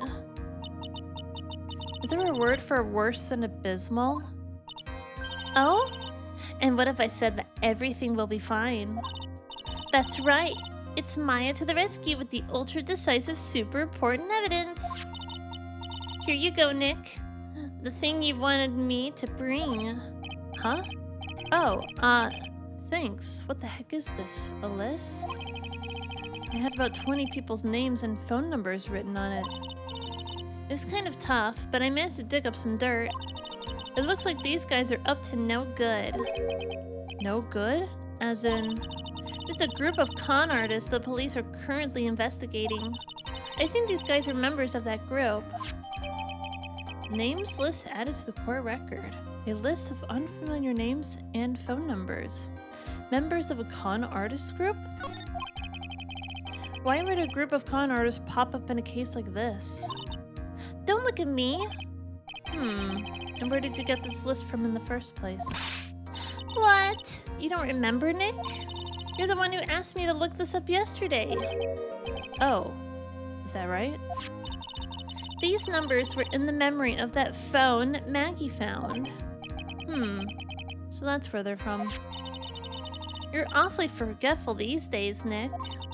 I hope I never get to be a forgetful old prune like you. Wait, how old is he? I'm not listed in here. So is Maya 18 now, or is she still 17? Do people age in this game? Who's Nick? Is my name Phoenix? Nick, like Nyx, Phoenix? I hope I never get to be a forgetful old prune like you. Maya? Actually, Mr. Wright is... Mr. Wright, recess is now over. Please bring the defendant and return to the courtroom immediately. Oh, oops. Guess you have to get going. We can talk about you being old later, Nick. This is Phoenix Wright right now. You're old. Groaning like a geezer. Need more water. Does Maya work for us again? I don't know. I think the last time we saw Maya, she went to go on like a retreat so she could be a better like medium, so she could call like her dead sister a bit more often. Psychic school? No? Yeah. Well, first of all, let's take a look at this. My business card. I handwrote my cell phone number on the back. A list of con artists and their phone numbers stored on the cell phone Maggie found. Okay. Wish us luck. I guess I have all the pieces now, more or less. Now all that's left is to put it all together. I'm not going to lose this. I can't. Come on, Nick. Better get a move on. Yeah.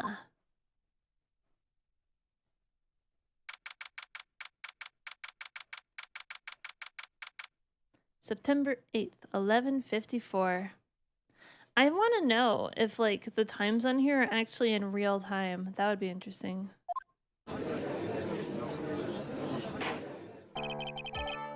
Court will now reconvene. Why does this music sound like it belongs in Wicked? Good news! She's dead!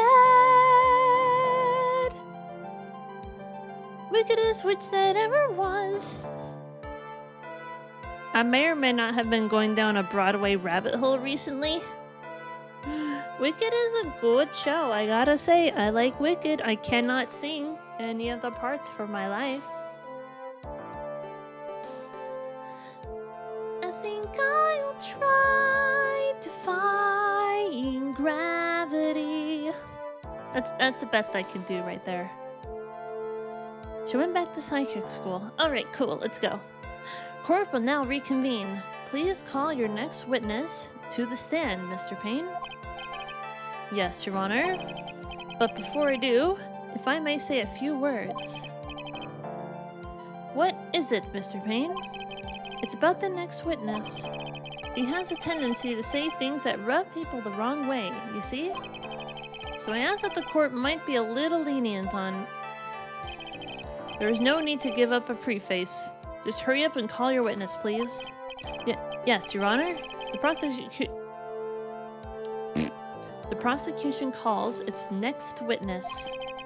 A drifter who was taking a walk in the park on the day of the murder.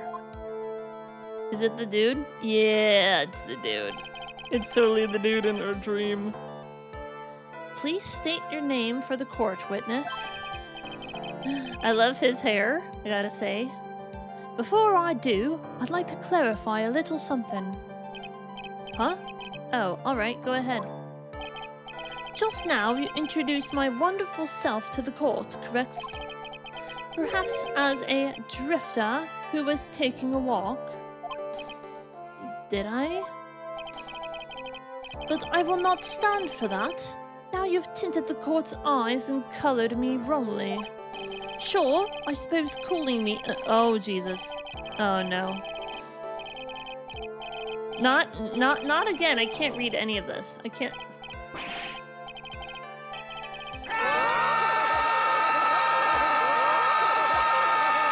That's our secret word of the day! You found the secret word, Wizzy. Congrats, you did it. No, you did it. Really, Payne, this is your backup, an angry hobo? Wow, Payne looks super boring. Congrats, Chemo, you did it. You figured him out. Look at him sweating. I didn't read any of what this dude said, but I still like his hair. Yes, I understand. I'm very sorry. I will be more careful from now on. What is he? A human chatterbox? I have to question him. He's got good hair, though. Fashion, cars, women, glasses, and of course, university. First rates only need apply. Glasses? But you aren't wearing glasses. That's enough. Your name, witness. Oh, is that how you want to play this? Using your power and influence to keep the young people down? I see how you work now. You old people and your dirty tricks. You thought you had me, but you thought wrong. We just want to know your name, dude. Why are you getting so defensive? Is your name like something stupid, like Weedle Bottom Cumber Snatcher? Is that your name? Poor stenographer? Oh my goodness, that would suck. What is this dude's name? Is it like Gerald? Or perhaps Mervin? He's got to have a really dumb name if he doesn't want to reveal it. I'm sorry, it won't happen again. Oh my god. Oh man. I forgive you. Alright, I suppose I can tell you my name. I am Richard Wellington, the drifting virtuoso with a PhD in drifting, as it were. Anybody watch RT Game? They used to call him the Drift King in college. If you wanted to, you could call me a university student in transit.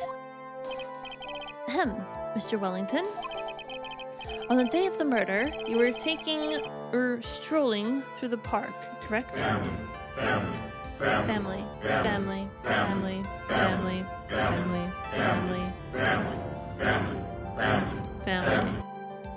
Family. You're strolling through the park, correct? It would appear that you are attached to that word. If you must, then by all means.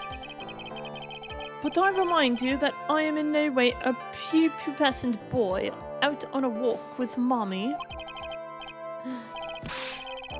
Anyway, please testify to this court what you saw during your walk through the park. See, you said it again, taking a walk, you know? You... Kid, shut the fuck up and just tell us what you saw, okay? We're not gonna fall for your bullshit. You think you're all high and mighty. It's like, you can't tell me what to do because I'm a rebellious teenager. Shut up.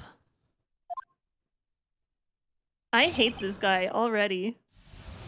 I like your hair, but the rest of you I cannot stand. And it's been 5 whole minutes. What I saw that day. I was at the park all afternoon, deep in thought about my life situation. I don't remember the time all that well, but I do believe it was past 6 p.m. All of a sudden, a police officer falls from above, right in front of my eyes. Without a thought, I looked up and there I met the eyes of a charming young lady. You look so surprised. The body is at a weird angle though, I gotta say. But also, there's no name written in the sand either. Of course, I remember her sweet face. It was that of the pretty defendant there. The only other thing I saw was the banana that fell with the police officer. Banana? The glove?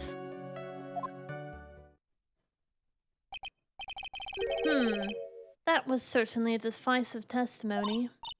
Decisive? Nick, did you hear what he just said? Yeah. That's all you have to say? How can you be so calm? It's strange. My mind is very calm and clear. Maybe it's because I believe in my client. You mean Maggie? Yes. And if she really is innocent, then that can only mean one thing. That guy is lying! You may now question the witness, Mr. Wright. I'll find out the truth, no matter how well you craft your lies. We're gonna go to the bottom of this. I don't like this kid.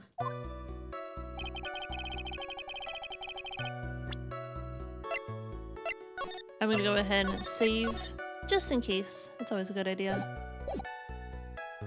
I was at the park all afternoon, deep in thought about my life situation.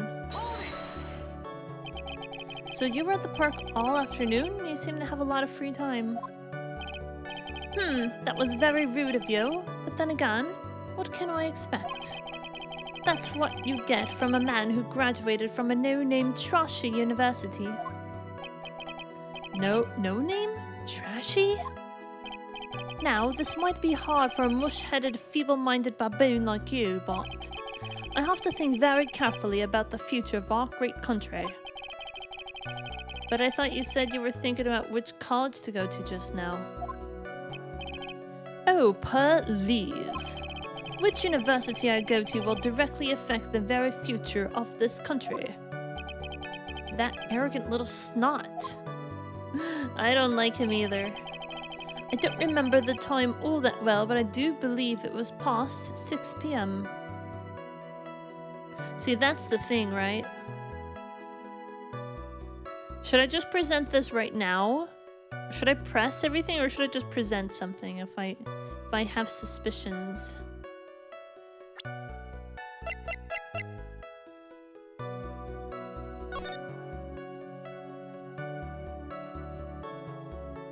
Is that to me looks like 7 p.m. I'm gonna present this and I'm gonna see what happens if I present this. Wait a minute, also, hold on. First of all, I think this guy is the killer, the culprit that we have right now. There's also a phone booth. What if this dude called his own cell phone from that phone booth to try and lure them to the park or something? Hey kids, you remember phone booths? I'm gonna present this. I'm gonna see what happens. You're old. Groaning like a geezer. Well, the music didn't stop, so I have a feeling this isn't working. This evidence clearly reveals the contradiction in that statement, Your Honor. How exactly are the evidence on the statement just now related? I did think it over. My logic is flawless. What are you talking about? I don't think that won me any points with the judge.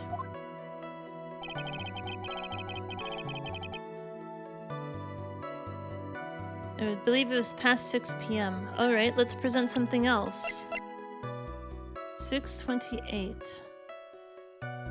Actually, no. It was past 6. No, that would be relevant then. Never mind. The evidence agreed with the testimony.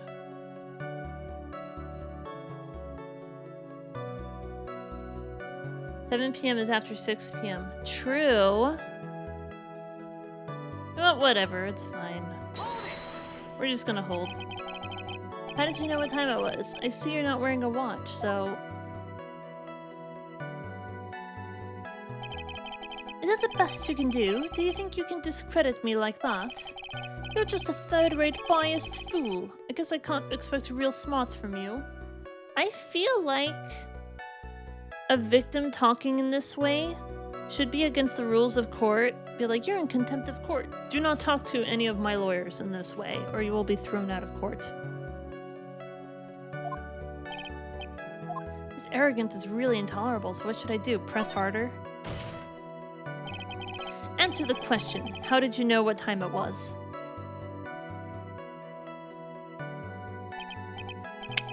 I can't believe I have to deal with a worm like you. You're just a shallow man who can only slam on desks and point at people for fun. I guess I don't have a choice. I'll try to explain it so that even a third-rate simpleton like you can understand. There was this little thing they call a clock at the park. Did you get that? Do you know what a clock is? It's a thing that tells you the time. As you can see, Mr. Wright, it's even in this picture of the crime scene. Oh, so it is. I looked at that clock, and that's how I knew the time. But if you ask me, this total not a real first-class person shit. What a ridiculous session, freely without constraints. And yet again, another flood of meaningless words.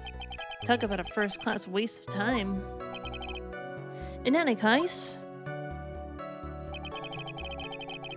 all of a sudden, a police officer falls from above, right in front of my eyes. And how did you know he was a police officer? I'm doing the accent for everyone now. You obviously have no idea how powerful my detective reasoning skills are. With one glance, I could tell just what kind of occupation he held. That shoddy do-it-yourself hairstyle, those cheap low-quality shoes. He was wearing an officer's uniform. Shouldn't that statement have come first?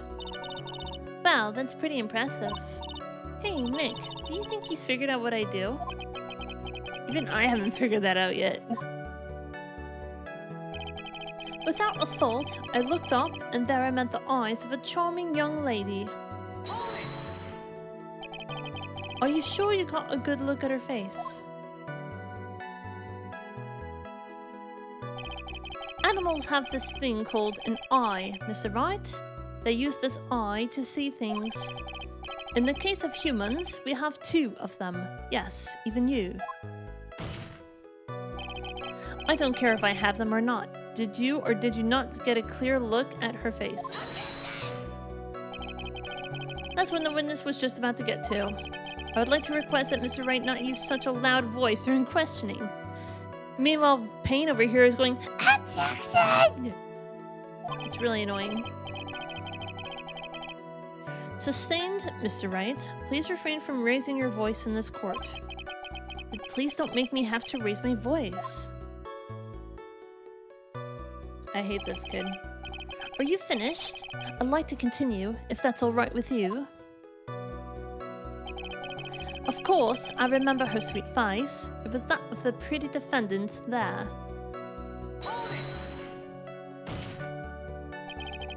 So you're sure you are not mistaken? Please, don't confuse your pitiful train wreck of a life with mine.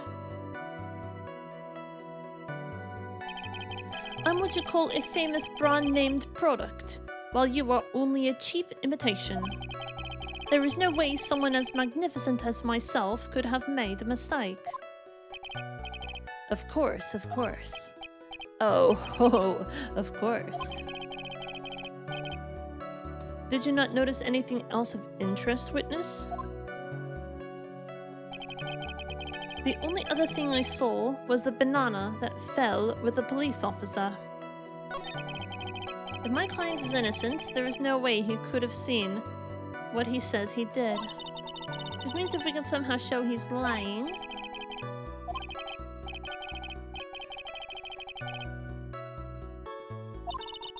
Is everything okay, Nick? So I think maybe I should, I forgot to pick something apart.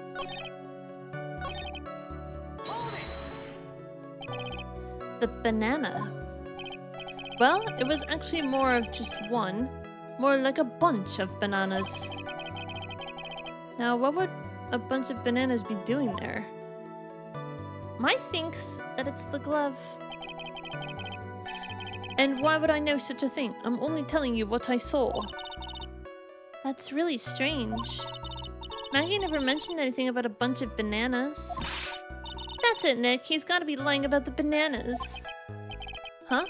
He could be, but... there's no reason for him to lie about there being bananas at the crime scene. This is such a weird case. Oh my god. And what if it's not a lie? Well, maybe he thought he was seeing one thing and it was something else. If he mistook something else for a bunch of bananas, then that would be an inaccuracy. Think, Phoenix. Think. My client is innocent.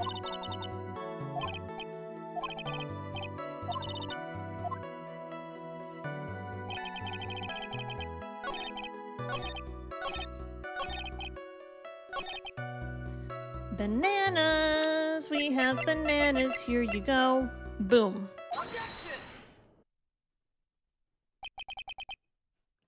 Mr. Wellington, I believe I have the bananas you saw right here.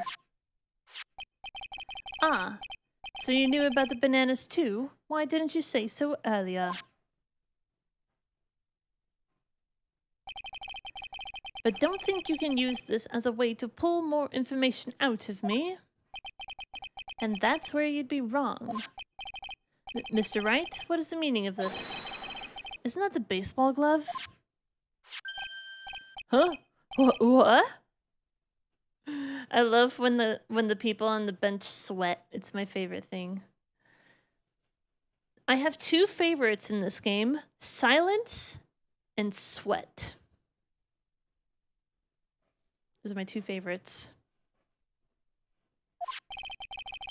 That's a good quote, by the way. I'm gonna add it. I don't even care.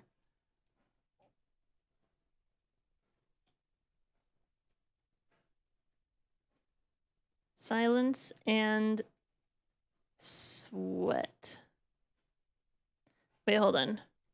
Favorites. Silence and sweat. There we go. There is your most recent quote. Doesn't it look delicious? Care for a bite? That's That's not... That's a... No! Your Honor, I think this proves one very important fact. This witness has bad eyesight. By the way, just how bad are your eyes? Why are you asking me about this all of a sudden? Objection! What? No, don't remove it. I like that quote. Your Honor, it's very simple to mistake a glove for a bunch of bananas. No, I don't think so. Objection overruled. You're one of those people. Yes, I know what I mean. You're like those people who do Galileo, possibilities, in the end, it doesn't matter, viewed from afar. And that is why I asked you how bad your eyesight is. They're both 2200. I suppose you're going to tell me that's terrible, right? Why are you not wearing your glasses today, then? That's because I lost them recently, you see? Of course, I was planning on getting a new pair, made right away. But you know, my glasses are no ordinary glasses, so to replace them... How about when you witnessed the crime? Were you wearing glasses then? How about it, witness? You were an unrelenting evil man. You're like those people who rejected Joan of Arc. She was brave and courageous, but she didn't do anything wrong. She was gruesomely burned. Which boils down to you were not wearing your glasses at the time. Therefore, the identity of the woman at the scene of the crime and that of the defendant cannot be proven to be the same by this witness. Did he start to choke himself? Did you see that? He like tightened his own thing. But the height difference was only 9 feet. It is very possible for him to see the face of the culprit standing on the upper path. Witness. Please be more accurate in your testimony. Remember, a person's life is at stake. Yes, Your Honor. Now then, please continue with your testimony. Please tell the court what happened next, in the moments after you witnessed the crime. He's seething. The girl on the upper path ran away as soon as she realized I was there. After that, I immediately called the police station to report the crime. It must have been 6:45 p.m. when I made that call.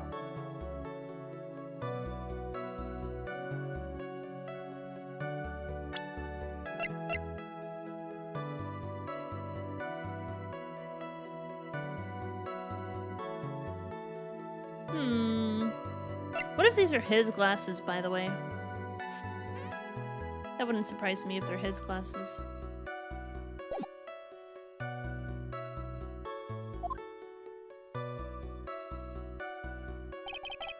They must have a lot of free time on their hands since they showed up within 10 minutes.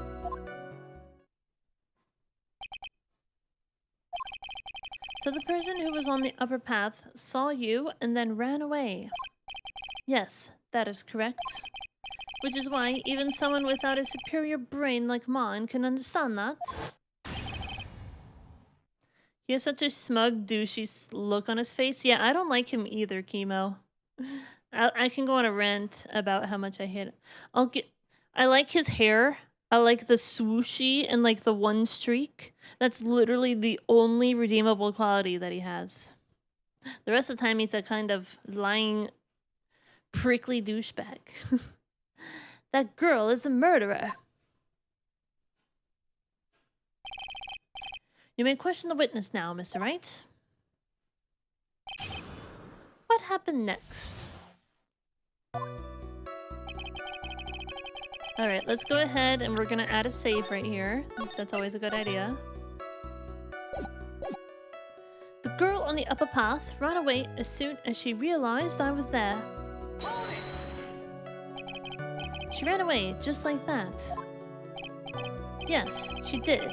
She saw me and flew the nest like the guilty bird she was. Oh, I'm sorry. Was that pun too hard for someone who only got a third-rate education? Actually, that did take me a few seconds to get. Anyway, if she ran away the instant she saw you, how could you tell it was my client? Objection! The witness has already answered that question. He has stated that the defendant is the culprit. This is true, Miss Wright. I'm striking your question from the record. How can I get more information out of him?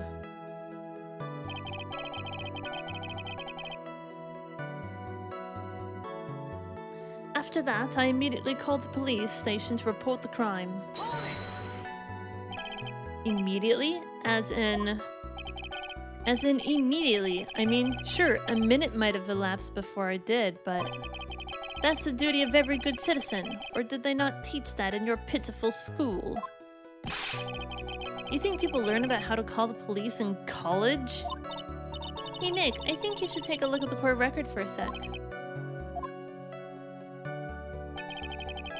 It must have been 6:45 p.m. when I made that call. All I can say is that the timing is very suspicious.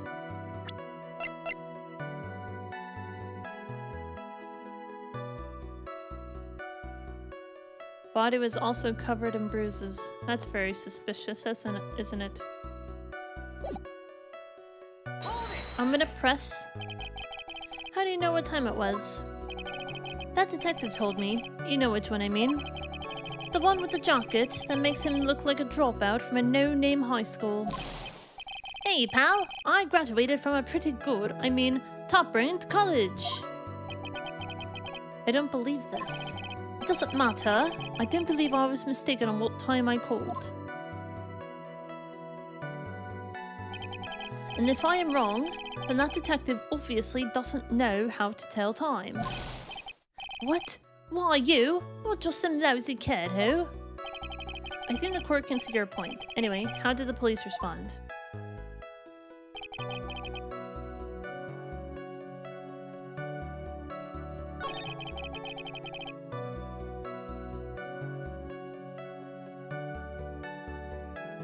Should I go ahead and present this?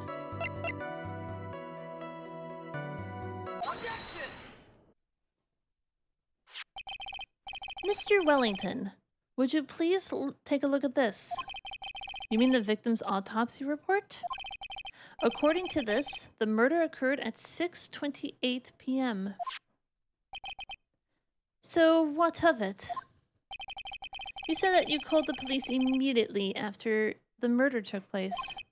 However, by the time you had called the police, it was already 6:45 p.m.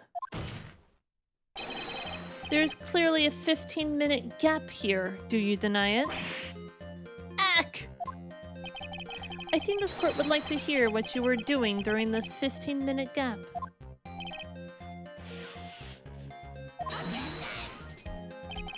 The witness was in shock at the time after witnessing a terrible murder. It's only to be expected that he would be a little dazed.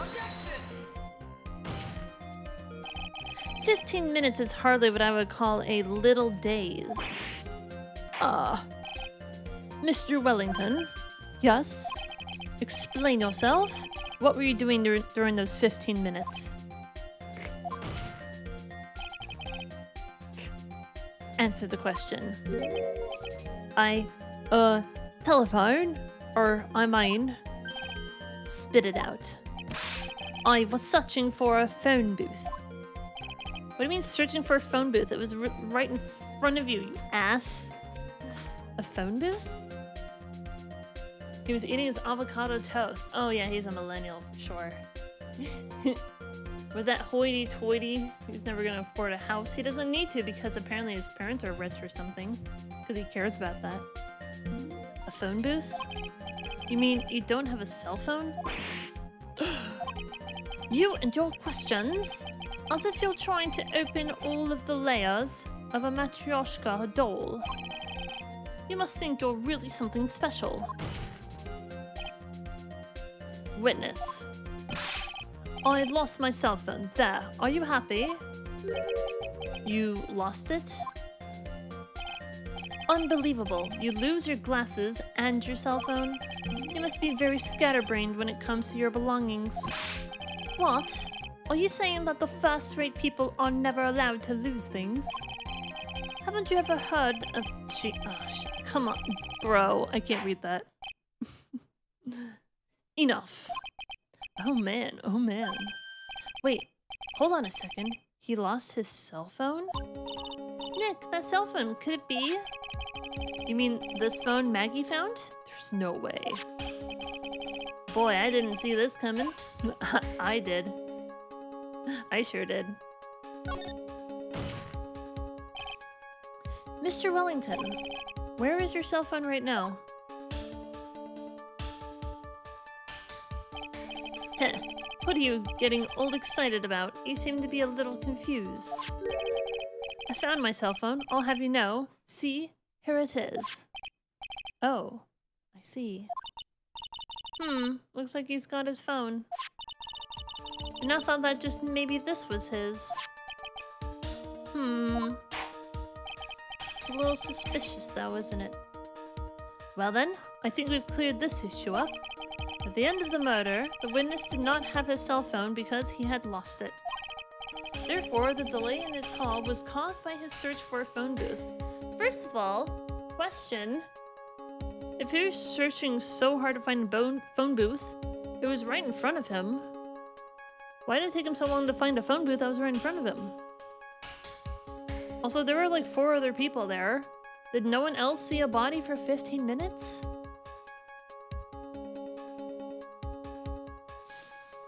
Also, where did he find his cell phone? That's another question. Hate your stupid smug face, I wanna punch it. Well, that's the gist of it. I guess you could put it that way and leave it at that. Do you have any further questions, Mr. Bright? There is something. Your Honor, the witness's testimony does not make any sense. I don't believe that there was ever a need for the witness to search for a phone. How dare you! You can't just make outrageous claims like that. You do have some sort of proof, don't you? Well, yeah, of course. This evidence should be good enough, I think. Alright, let's have this proof then. Please present proof that the witness had no need to search for a public phone booth. Because it's freaking right there. Okay?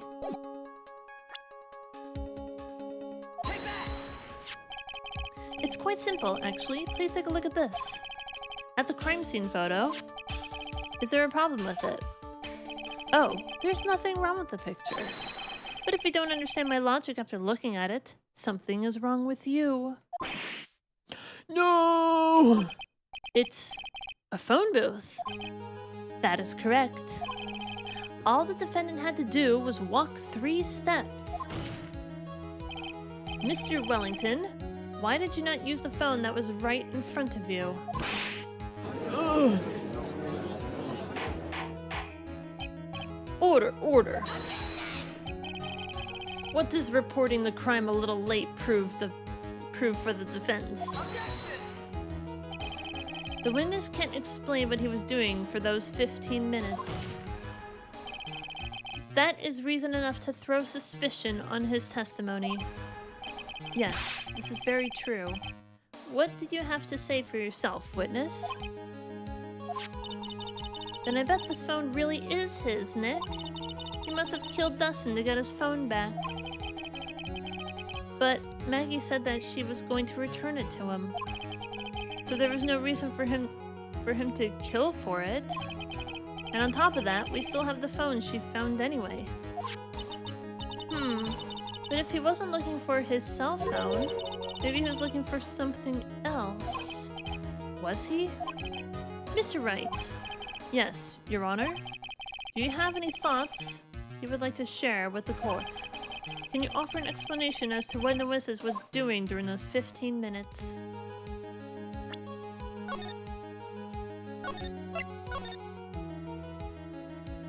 Let's take a look at our stuff.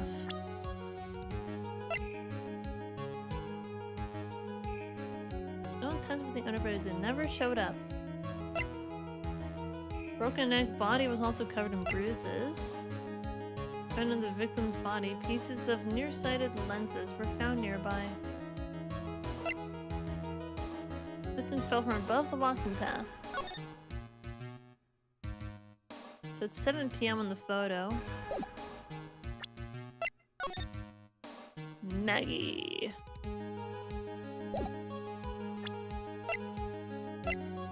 It's my business card. I hand wrote my cell phone number on the back.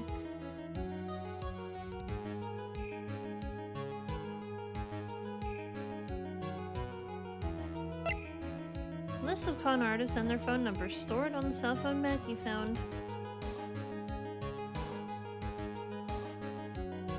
Maybe I should present this list. This is what I'm thinking. Who's trying to find that list? I have an idea. There's only one possible explanation. Alright, let's hear your explanation. However, be forewarned that if your explanation is not persuasive, you will be penalized. Think carefully before you present, Mr. Wright. Yes, Your Honor.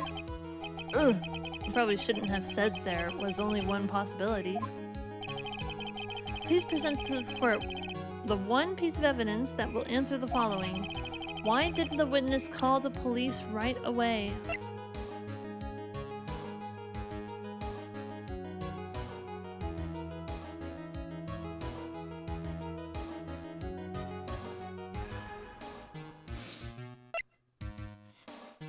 Lessons autopsy report. Also covered in bruises. Broken neck.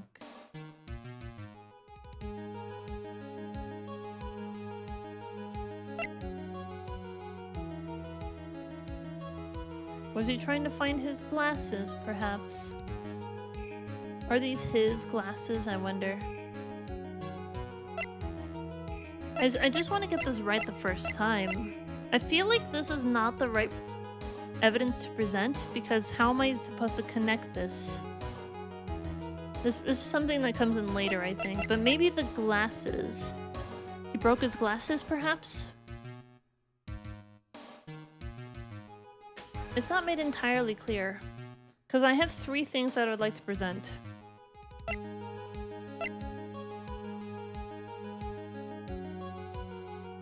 He said he found his cell phone. But was he trying to find this phone? Or his glasses? Maybe he was too busy beating up the victim? Trying to find this list? Let's start with the glasses. And maybe I'm wrong. But any one of these I could probably tie to the case somehow.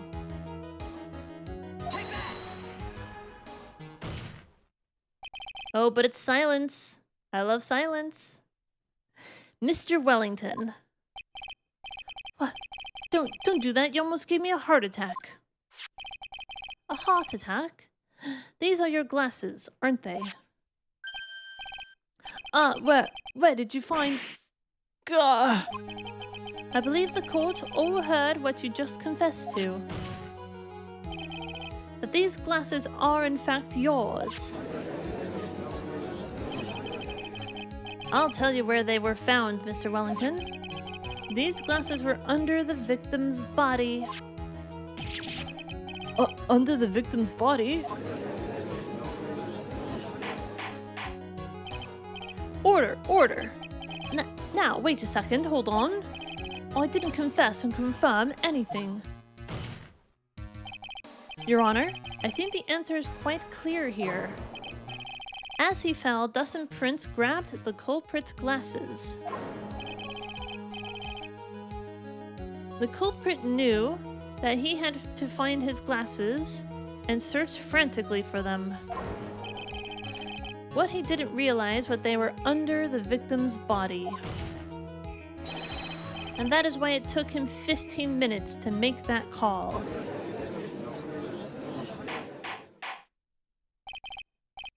Mr. Wright, are you indicting the witness as the real murderer? Of course. That is precisely what I am doing. Ooh, why is he choking himself? I know I'm right. He is the real murderer. Did you figure it out, Nick? More or less. Turns out this cell phone was the key to this case after all. Anyway, now is our chance to deep six this guy. Wait, what? What does deep six mean? Like you go 6 inches deep?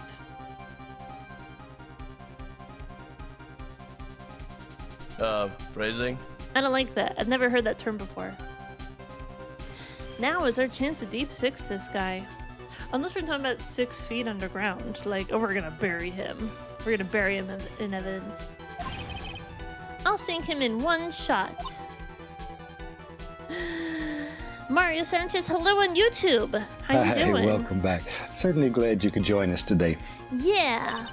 This is so exciting, watching you work again. Somehow, my old self is coming back to me. It's time to sink or swim. Everything rests on the edge of a knife. This is the moment I've been waiting for. Order, order. Your Honor, the defense. The defense is making a mockery of this court. Without any solid ground to stand on, he accuses the witness of being the murderer. Yeah, that's right. I'm no criminal. This third-rate fraud of a lawyer. In that case, why don't we look at it from a different perspective? Let's hear your explanation as to why you are not the murderer. Why, that's easy. For example, there's, the name of the victim wrote. What about that? Oh, you mean the name Maggie? You heard the name Maggie over the phone, didn't you, sir?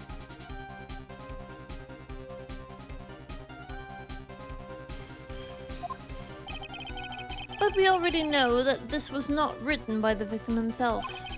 After all, the defendant's name is Maggie, and the victim was left-handed. In other words, in order to make the defendant look guilty, the real criminal used the victim's right hand to write her name in the ground. But, wouldn't that mean that the real criminal was someone the defendant knew? Otherwise, how else would the person know her name was Maggie, or Maggie? That is a good point. The witness didn't even know of Miss Bird before this trial. Ah, I forgot. Was there any way this creep would have known Maggie's name beforehand? Yes, there was a way, in fact. Always gotta save over it, just in case. It would be best if I could prove that the witness had a chance to learn. The defendant's name was Maggie. Now, will the defense please present its case? How could the witness have known the defendant's name? Probably with the phone? Mr. Wellington, you didn't have your cell phone with you on the day of the murder, correct? So what if I didn't? When you realized you had lost it, what did you do? What did I do? Didn't you try to find it by calling it? Why, how did you... Your Honor, these questions have nothing to do with... Overruled. Mr. Wright, where are you going with this line of questioning? Do you think there is some relation between the witness's cell phone and the murder? I do, Your Honor. On the day of the murder, Maggie Bird picked up a lost phone in the park. And she also received a phone call from the owner of the phone.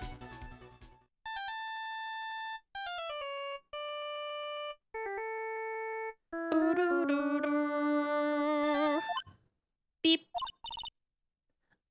Hello? Oh, thank you. I've been searching for my phone. Is this yours? Oh, I'm glad you called. We can meet up and I can give this back. I'll be right there. I'm sorry, I didn't catch your name. You can call me Maggie.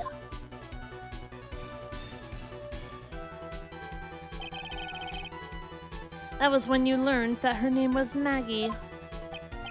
But you made one fatal mistake. Fatal mistake? My client's name is Maggie. but the name that was written on the ground was Maggie. This is a mistake that could only occur if you knew... If... I know how to read. I'm a very professional streamer and I know how to read, okay? This is a mistake that could only occur if all you knew was how her name sounded. Eek! Why is my nose so itchy? My goodness. I never learned to read words. Order! Order! But, Your Honor, the witness has no motive. And your point is...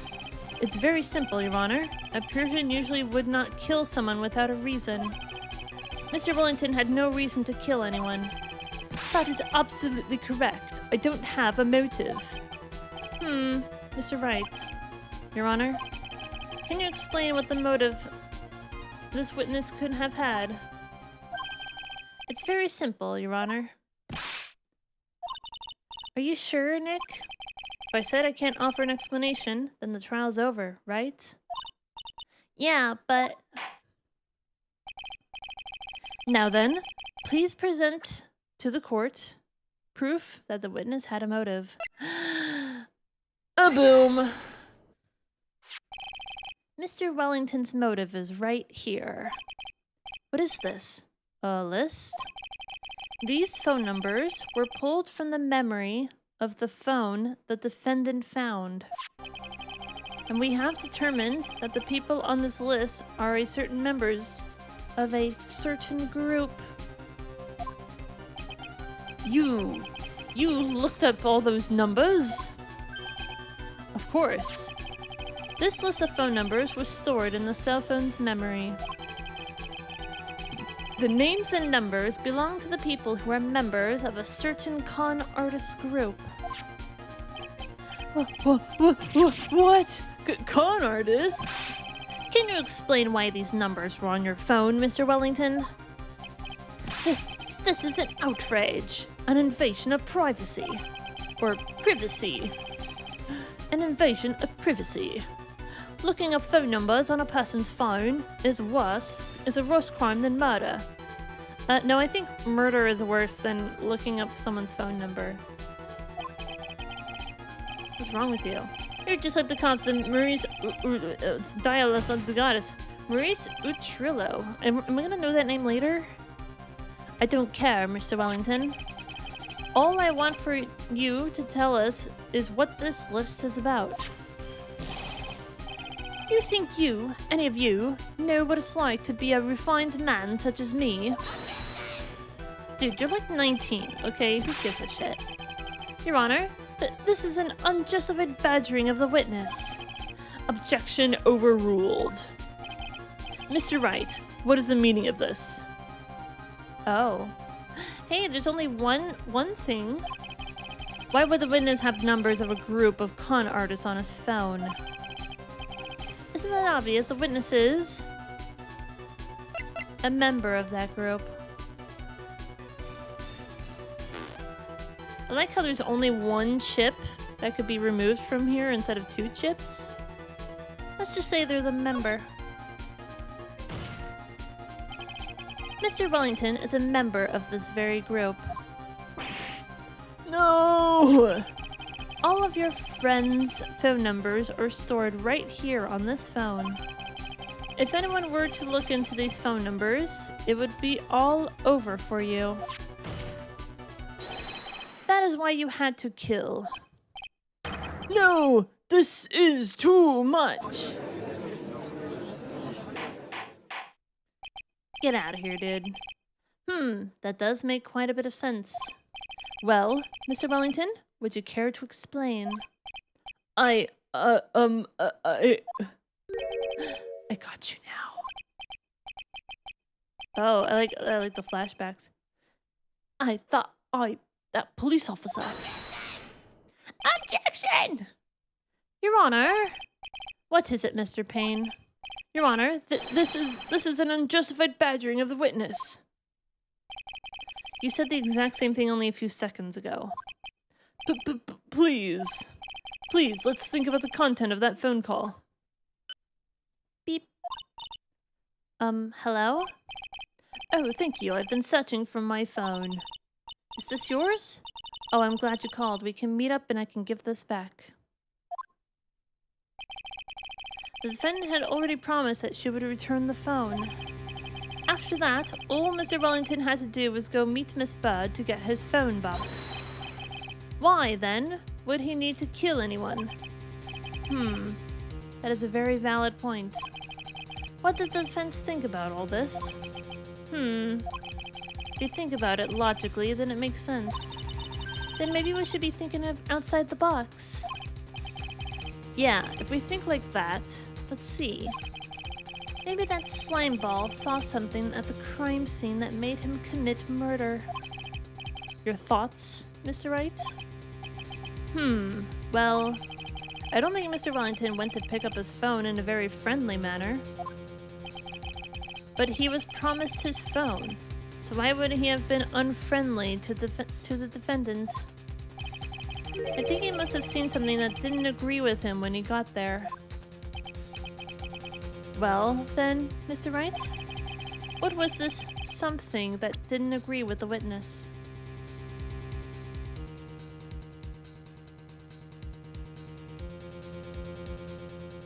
I wish that I could do a save right now. That would be nice. Let's see. Didn't agree. Found this in the park. She got in contact with its owner, but they never showed.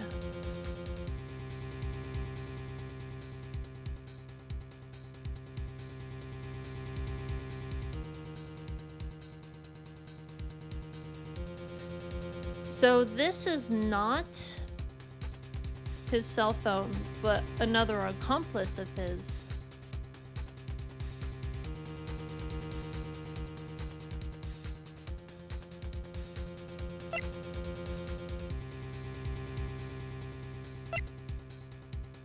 Found under the victim's body. Victim fell from the walking path above.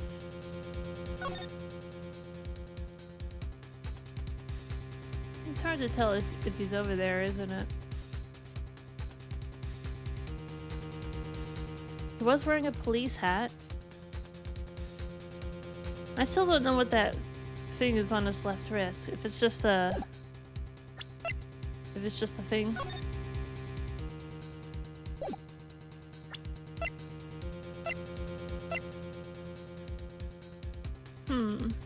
I'm thinking maybe it's this.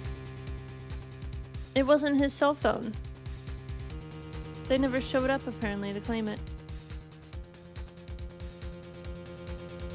Present. I mean, I may as well. I didn't see anything else that I could strongly connect to it. The witness saw this. Mr. Wellington, is he correct?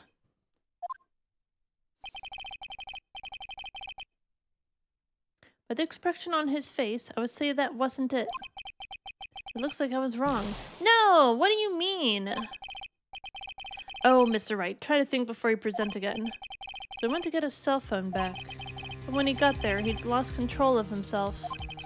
It was probably because he saw something that was really bad for him there. And that really bad thing was...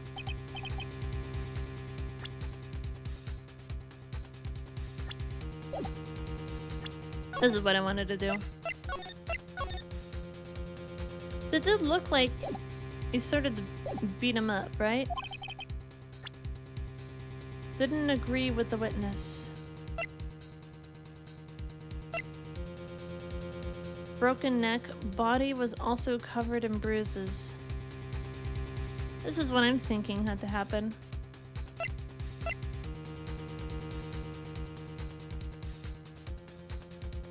Victim fell from the walking path. I mean, because there's nothing else, really. I think I have to present this. Right? The witness saw this. Mr. Wellington, is he correct? No? What the fuck then?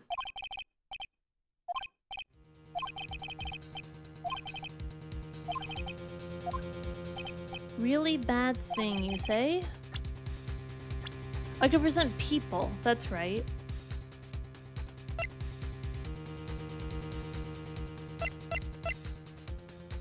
Age 22.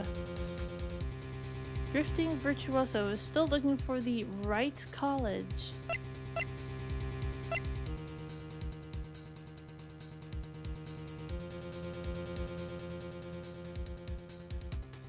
Dustin Prince.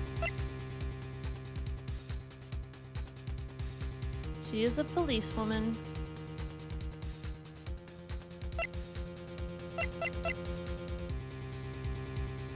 I wonder if they know each other. They're the same age.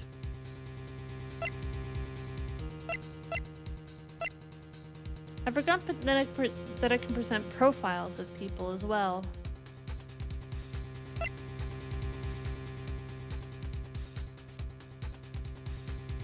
Oh. Something that he didn't agree with the witness. What if he's one of those like hoity-toity, like you can't date someone who's 8 years younger than you type of people? And he didn't agree with the age gap between these two.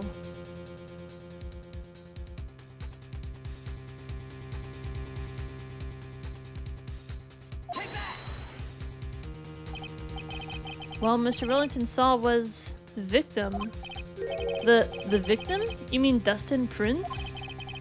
Dustin Prince had gone on his date right after his shift was over. With no time to change, he went to the park, still wearing his police uniform. Oh. Exactly. The girl that picked up my phone is with a policeman. He couldn't have known they were going out, so he began to worry. He was afraid the policeman would ask a few questions before returning the phone. If I do anything suspicious, he might run a check on my phone. In his mind, it was possible they had already run a check on the phone. And he went into a panic, is what you're saying? Exactly.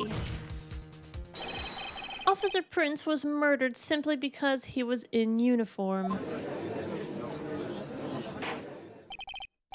Mr. Payne, do you have any comments?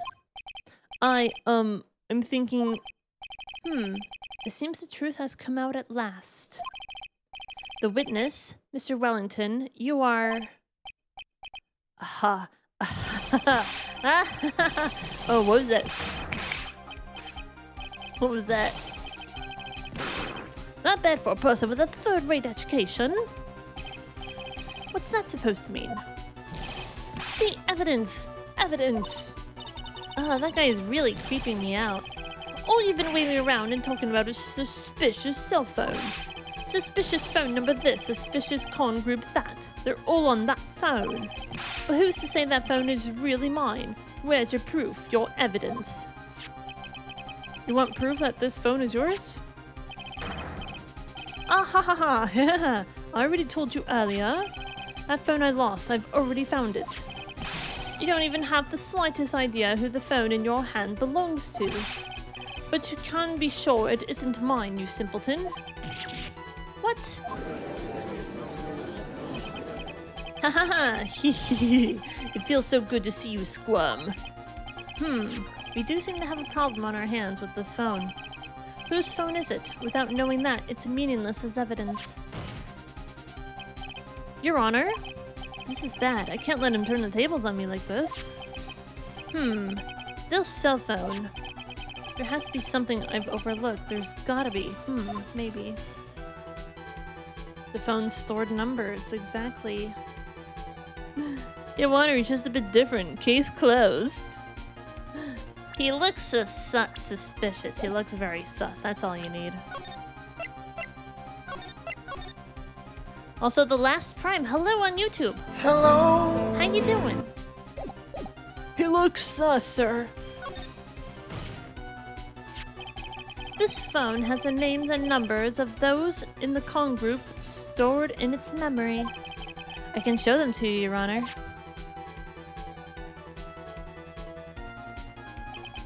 I don't believe this. What are you talking about? What are we trying to determine here is who that phone belongs to. Who cares about what phone numbers are stored on it? Besides, who knows? Maybe you went and added some of those numbers in yourself. The witness is quite right. I'm afraid I have to reject the defense's proposal. That jerk is back to his arrogant, annoying self-centered again. This cell phone. There has to be something I've overlooked. There's gotta be. Maybe. Fingerprints on the phone?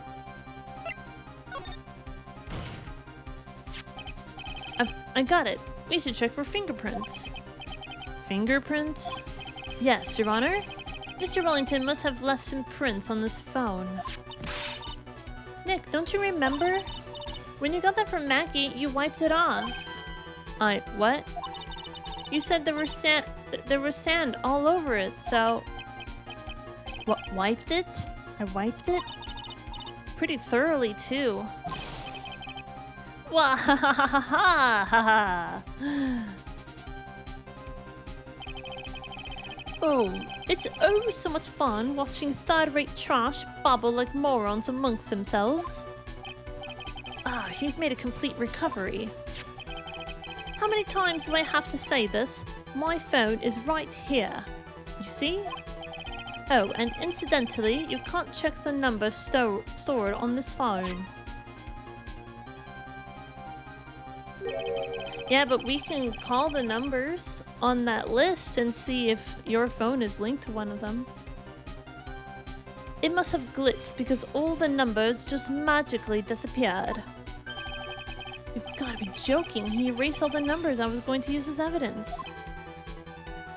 But you still have the list, bro. Mr. Wellington? What's that? By the tone of your voice, it sounds like you still have some fight left in you. Where did you finally find your cell phone? Exactly.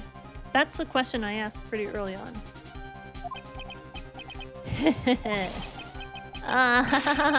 Oh, you are too much. And of course, you have no idea what I'm talking about.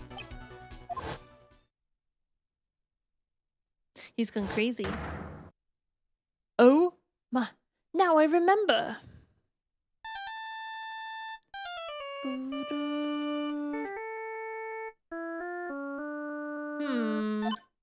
Beep. Huh, looks like they hung up. Ah, good.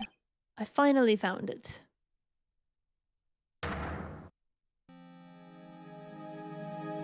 He got knocked out. So that's when... What's wrong, Mr. Attorney?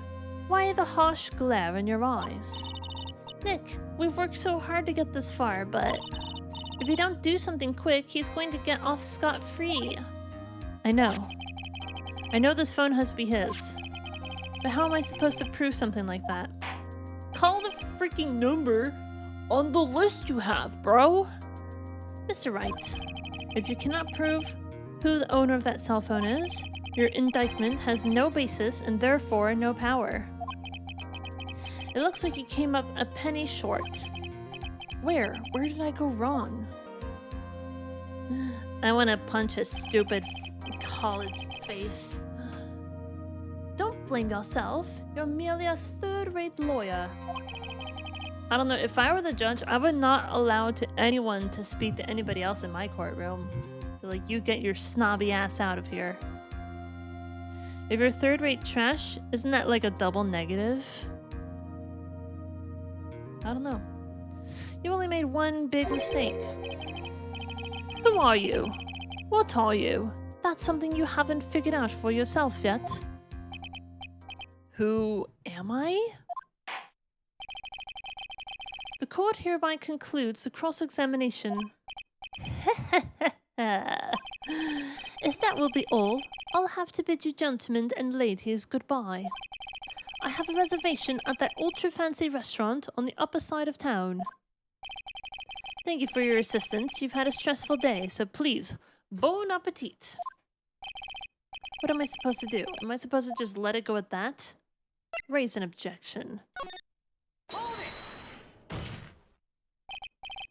Please wait, Your Honor.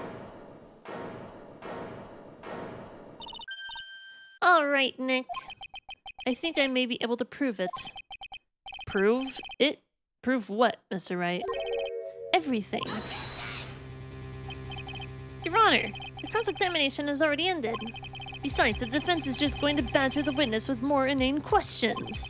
You will not harass the witness. Is that clear, Mr. Wright? Did you hear that? No harassment allowed, Mr. Attorney. Please, Your Honor. Very well, but this is your last chance, Mr. Wright. You may present one piece of evidence to the court. It's getting down to the wire now. Jesus! Anonymous, how dare you? It wasn't nearly as chumpy this time. Anonymous, thank you for the 300 bits, but Jesus. I need to make them more expensive, or quieter, or something. You may present one piece of evidence to the court. Dark Avenger, was it you? It's always you. It's always you who does it. Hello. Hello. By the way, how you doing, Dark Avenger? Good to see you. It was you, I'm pretty sure. You may present one piece of evidence to the court. You only get one shot at this. If you cannot prove everything, it's over for your client and for you. Do you fully understand? Shut up, Payne. Oh my god. The cross-examination period is ended. He's a freaking judge. He can extend it if he wants to. You shut up, Payne. Were you paying attention, Mr. Payne? I said that Mr. Wright could present only one more piece of evidence. Oh. Now then, Mr. Wright, this is your last chance. It all comes down to this. It's go time. Oh, shit. Look at those 3 chips. One piece of evidence that will explain everything.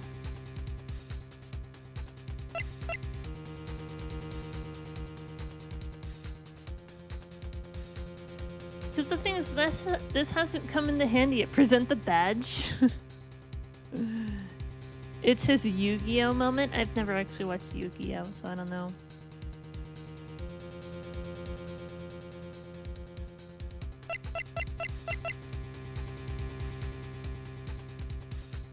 Don't talk about its owner, but they never showed.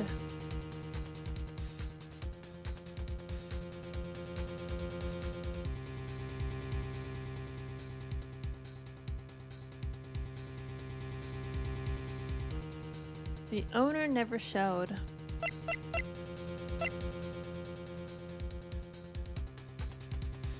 List of con artists and their phone number stored on the cell phone Maggie found. They do all kind of have hair like Yu-Gi-Oh. I did make a save just in case. I'm going to present 3 things of evidence just to you in chat right now, and my explanation for why I want to present it. So this is the list of names. It has the phone numbers listed. We can call the numbers that are on the list. And if a phone rings, whether or not it's this phone or the one that Douchey McFuckface has, then we know that their names are showing up on this list. So they're con artists or whatever. There's also this. This is Phoenix's personal phone number.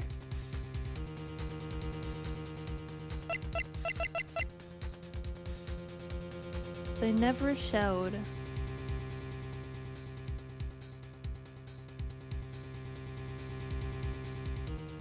See, the thing is, right? Okay. So Phoenix Wright suddenly got a memory of, like, the phone went off and then he heard a voice. Ah, so I finally found it, and then lost his memory. So this is what I'm thinking probably happened. This is just a speculation.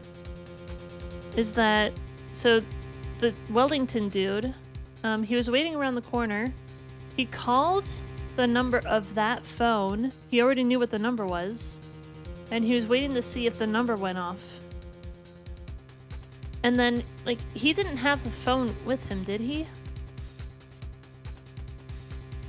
Douchey McFuckface. No, that's fair. That's a good quote. They do have hair like Yu-Gi-Oh! What if this was a ploy? There's 2 cell phones. He was trying to... Yeah, he was trying to make it so that, oh yeah, I found my cell phone. It's not the one that's in your pocket. But why did the phone go off? Who called the number? And then he got knocked out. Lost his memory.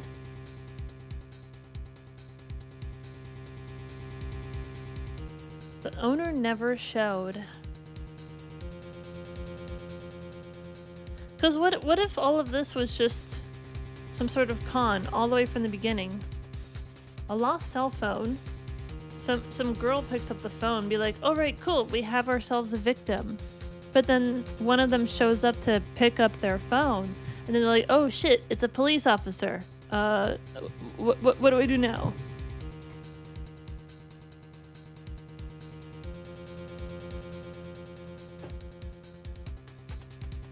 What is that emote? I've seen that before. We could also just call one of the numbers on this list and see if one of the phones rings. There's also specifically this number.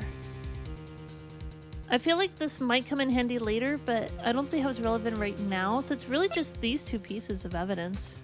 And you know what? I could be wrong. Either one of these could be wrong. Did we actually present the phone yet? The thing is, right, we presented the names list already.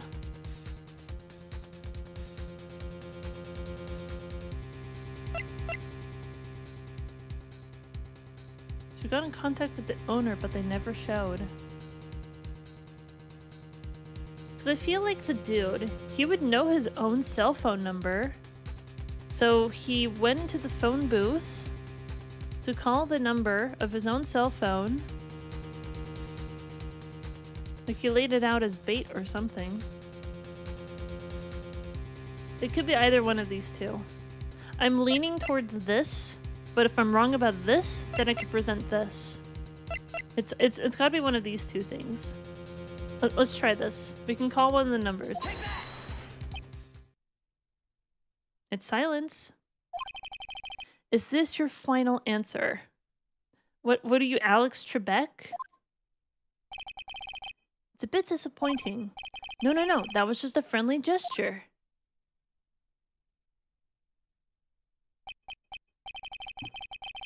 Ha ha ha! You sure know how to send a friendly gesture, Mr. Attorney.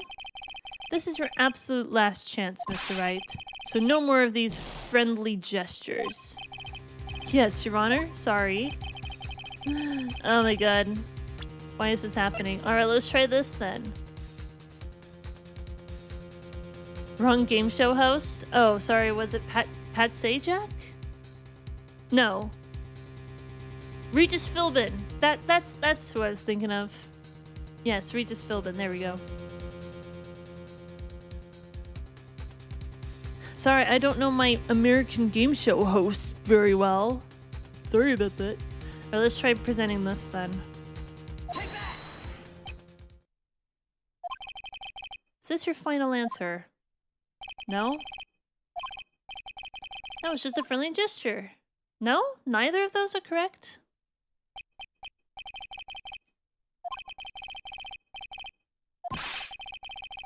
No more of these friendly gestures. That's enough.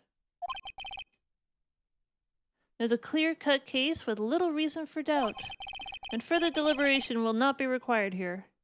But that's the thing, right? I feel like in a real court case, you have to convict without a reasonable doubt. If there is absolutely no doubt whatsoever that the client is the actual murderer, then yes, you can convict guilty. But if there's a shred of doubt, because this, like, you could be putting an innocent person away for the rest of their life. If there's any level of doubt, you can't put them away for the rest of their life. We all know Cat is Australian at heart. Okay, well, neither of those were correct, so I'm gonna have to think a little bit harder then. This court finds the defendant, Maggie Bird. See, that just seems unfair, because, like, there's obviously some doubt here. That's all. The court is adjourned. And Breen. Alright, well, that wasn't correct. One piece of evidence to the court. Technically, he did give me 2 shots.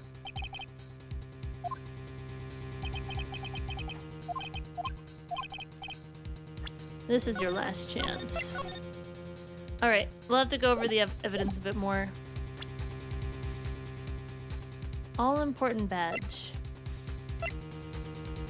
Broken neck, body was also covered in bruises. Oh, wait a minute.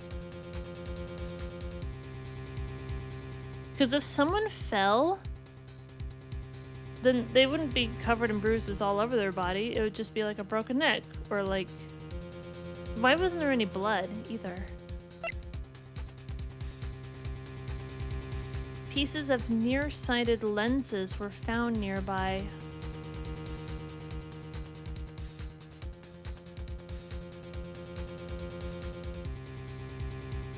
Pieces of nearsighted lenses.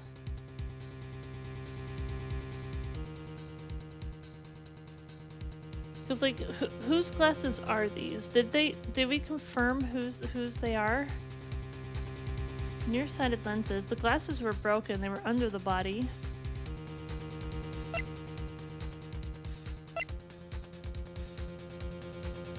Around the victim's hand.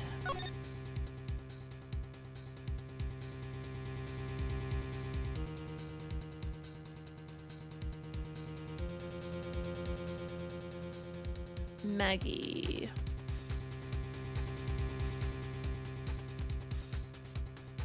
They said that there were scratches on the victim's arm.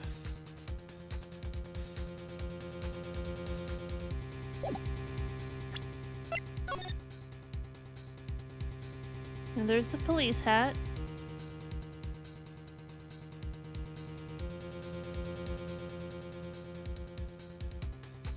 So it says 7 o'clock on there. Was this a police photo? Also, who are the other witnesses? There's other people in this photo. Maybe I should present this photo because, hey, there's other people. Do we have any other witnesses that can attest to what happened here?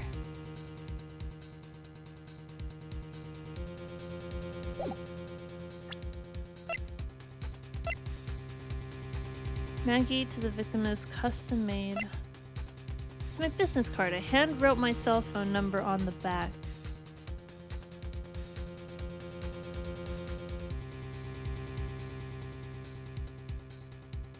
So if I gave this to my client, so what is normally on a business card, right? You have the name of the person, whatever business that they're in, and contact information.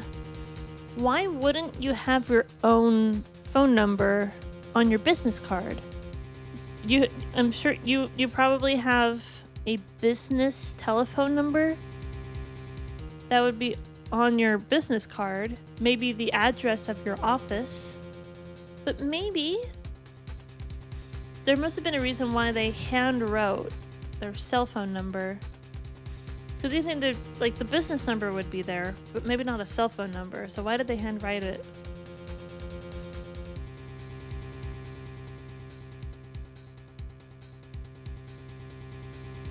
I hand wrote my cell phone number on the back. What are the profiles? The only thing I recall is that she is a policewoman. He was dating defendant Maggie Bird. Really bad at getting his points across. I don't remember who she is, but I get the feeling I know her. Self-proclaimed drifting virtuoso who is still looking for the right college.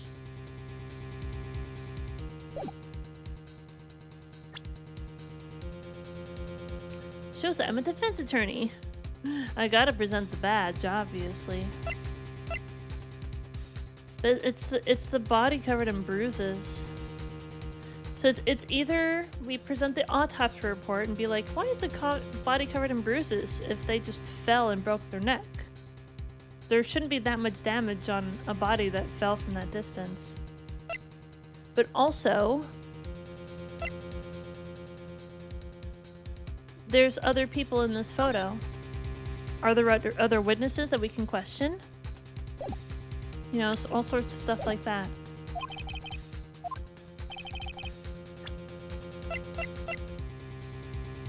Pieces of nearsighted lenses. So if the victim didn't have any glasses, did the glasses fall?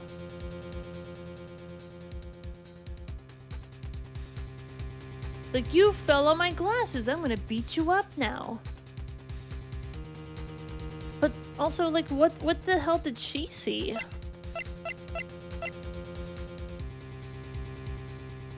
I'm gonna present the photo first just because there's other people in the photo, so there should be other witnesses, right? Who else can like corroborate? Hey, look, you witnessed a crime, right? Do you want to testify? Let's see what happens.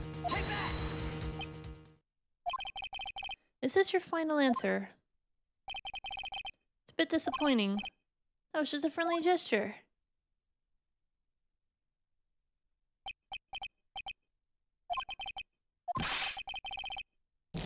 No more of these friendly gestures.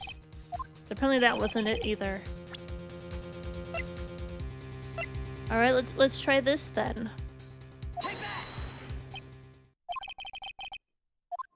No? Not this either?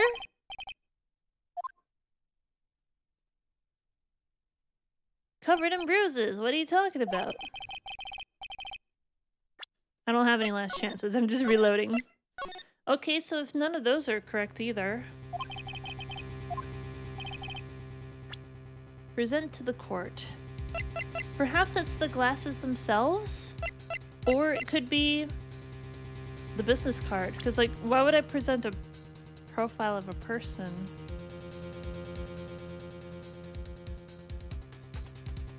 She has her backup glasses.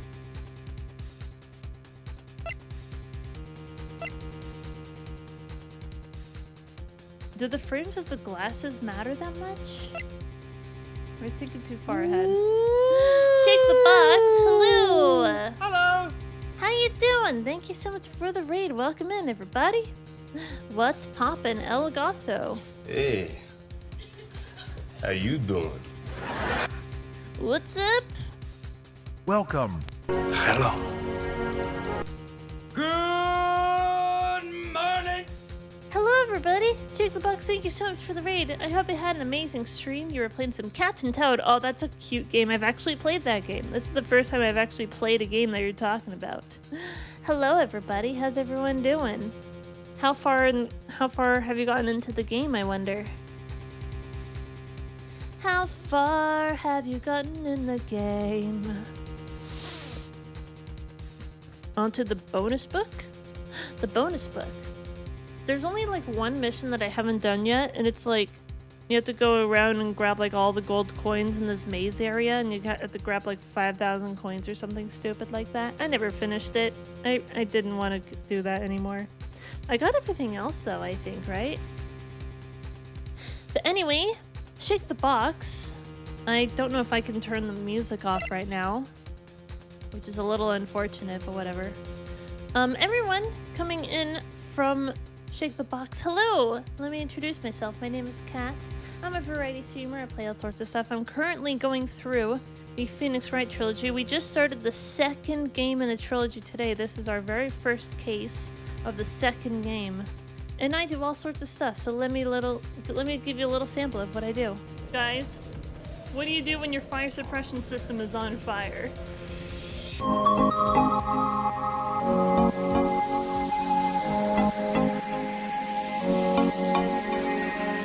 Prepare the first try emote. I'll head down to my special spot one more time. One more time indeed. I'm gonna go outside. the pit of despair. It's a tunnel of me. Very conclusive poll, everyone. Thank you. Oh, look at you! Forgot I had the mask on. You can dodge a wrench, you can dodge a ball. Fire truck, where are you going? You're gonna be needed again. I love go. Oh my god. It's just a prank, bro. Arnold Schwarzenegger, you will take care of it with your rock nipples. I want you to shut up.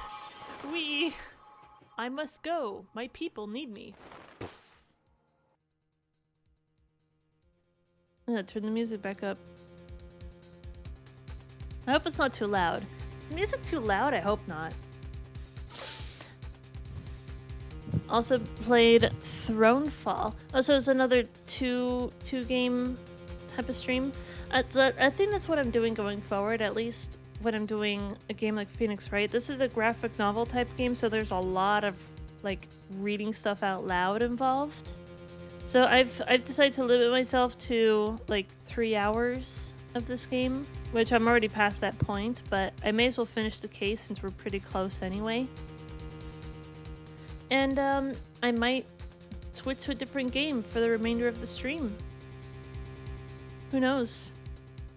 But here we are. I'm trying to present some evidence here. I don't want to present a person. That would be dumb. Something like, do I have to present the glasses? Because whose glasses were these? Pieces of nearsighted lenses were found nearby. Is our client here nearsighted, farsighted? What? It's not the same prescription, but it's close. So we need to find the exact right prescription, right? Let's see if this works. I've already gotten 4 wrong answers on this, so I've got to find something. Is this your final answer? No?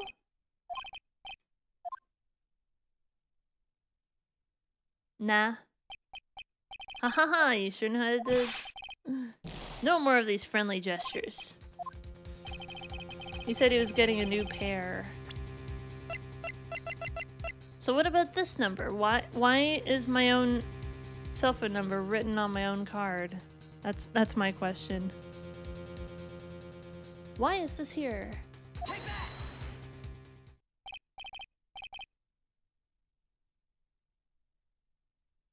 The business card? Really? Why, thank you. How nice. Here, please have one of mine. Judge's business card. It's written in fancy script. The ink is strong and clear, but I still can't read it. Wait, what am I doing? This isn't the time to be exchanging business cards. Your Honor, there is something very important about that card, and that is... the back of the card.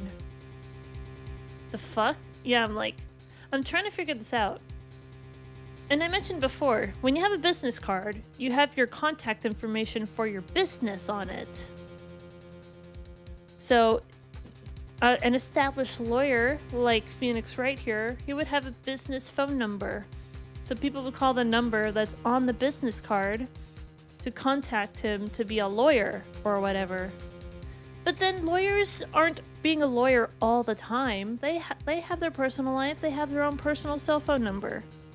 So he had to take one of his cards and write his own personal cell phone number on the card and give it to someone.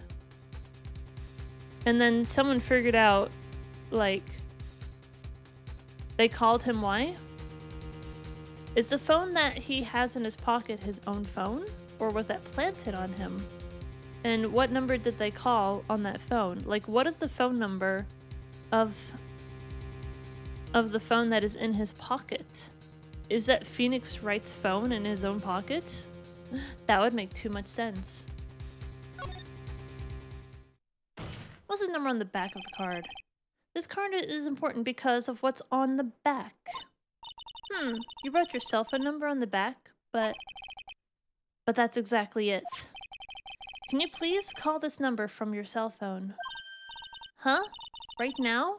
But court is still in session. It's okay, you'll see. Okay, if you say so. Is the defense preparing something, Mr. Wright? We're going to call my cell phone now.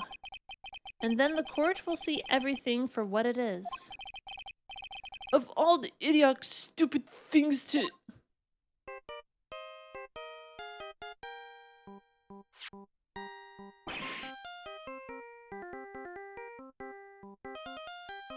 What is this tune?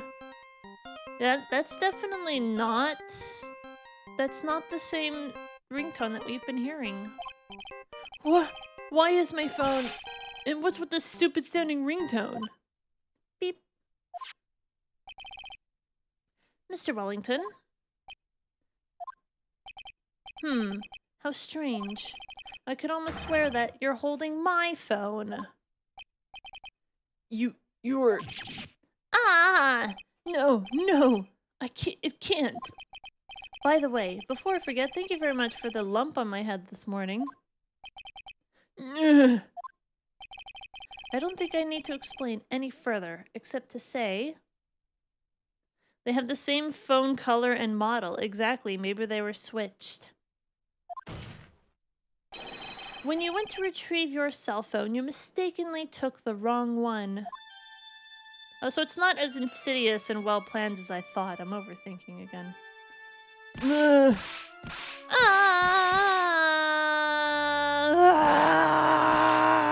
Stop choking yourself, my goodness, man. Oh my god, did he just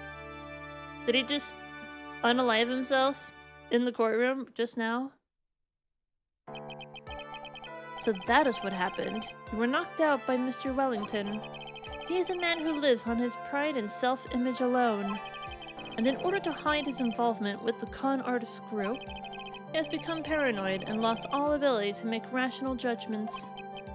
Then Mr. Wright, the phone you're holding, is Mr. Wellington's, naturally. Speaking of that man, how is he, Mr. Payne? Ah, he was arrested and has been taken away, Your Honor. Very well. Now then, this court finds the defendant, Maggie Bird, not guilty! On the first try. We did it on the first try. We didn't fail at any point and present the wrong evidence. That never happened. That is all. This court is adjourned. September 8th, 2:16 p.m. District Court Defendant Lobby Number 1. Oh, she's so happy. I knew the real you would shine through eventually. I'm so moved by what you've done for me, sir. Thank you so much, Mr. Wright. I feel really bad for Dustin. He didn't do anything to deserve this. It's probably because of me. Huh? My whole life has been nothing but a whirlwind of bad luck and failures. Your whole life? It can't be that bad, can it? Since I was 6 months old, when I fell from the 9th floor of my apartment building. Wait, what?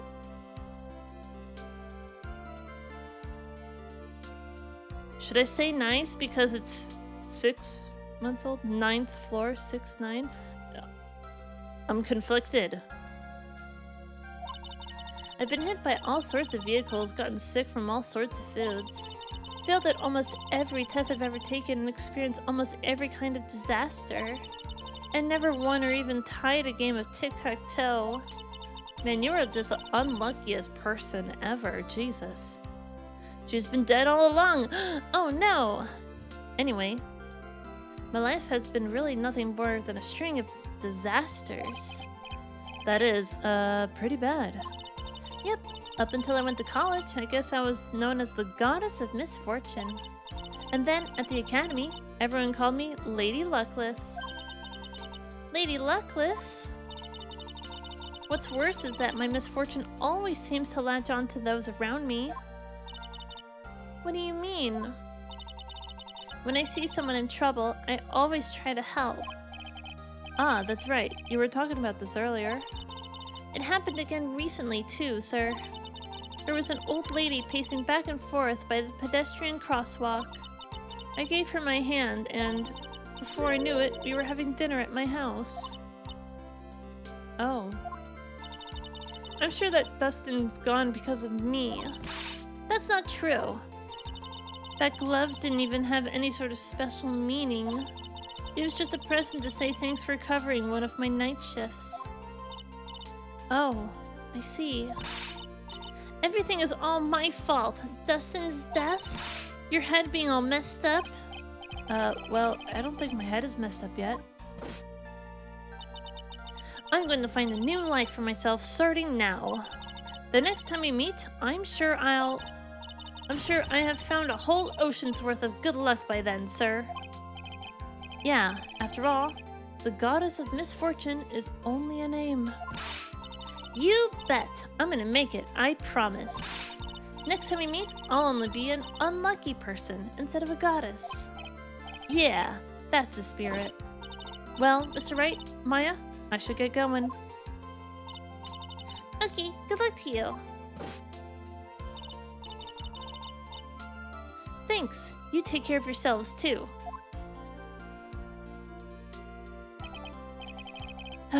What a horrible day. I've gotten my memory back, but things are still a little fuzzy. But you're okay, and that's what counts. You really had me worried. Come on, let's go back to the office. I'm afraid to ask, but here goes. So, this might sound bad, but, who are you? Oh no, she disappeared like a ghost. What? I thought you said you got your memory back. At that moment... Hold on. Can I load my own thing?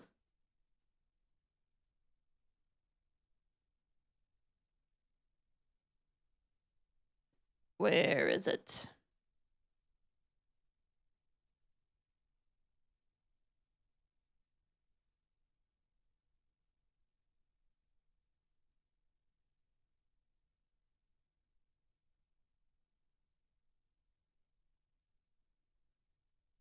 Is it not playing?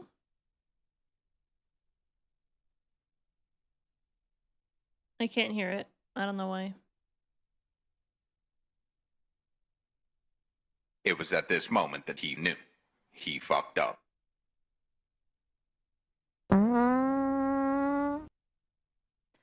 It took too long, but I got it eventually. I eventually loaded it. Wait, he had amnesia? Yeah, apparently. Everything really did come back to me. Detective Gumshoe. He's someone I've had clashes with in the past during certain cases, but he's also been a good ally during others. The Judge. He's a lovable, kind old man who is easily swayed by other people's opinions. I feel like that is not a good quality for a judge. They need to hold their own and take control of their own courtroom. I would fire this judge if I had the opportunity. But in the end, he always comes up with the right verdict. Are you sure about that? This person, I haven't got a clue. He seems to know me, but maybe he's mistaken me for someone else. His name is Winston Payne. And this girl, Maya? You finally remembered. This is Maya Fey, my assistant. That's right, I have so many unforgettable memories about her. For example, Earth to Nick, what's wrong? You keep staring at me. Don't tell me you've missed me. Well, yeah, I suppose I have. I feel like I haven't seen you in ages. Oh? Well, I'm back now, so it's time for us to create new memories together. Alright, sounds good. All the phone numbers on my phone were erased by Mr. Wellington. I guess I have to start over from the very beginning. Come on, Nick. Let's go to our usual burger joint. Okay. Actually, it hasn't even been that long since you came back into my life. And that story That story began on one rainy afternoon 2 months ago. Episode 1, The Lost Turnabout, the end. I did it. Brand new episode has been added. I think she's on the cover art, actually. Cool. We'll get to this later. I thought I hit the wrong alert. Well, there we go. Cool. Well, we made it through the first case of the second game. We're getting there. Saving the content. We shall save up to this point, absolutely. Done. Got it. Well, there we go. So we made it through the first case, and I suppose that'll be the end for now. But we will continue this on another day. And we will start with the second case. Episode 2, Reunion and Turnabout. I'll see you next time. Thanks for watching.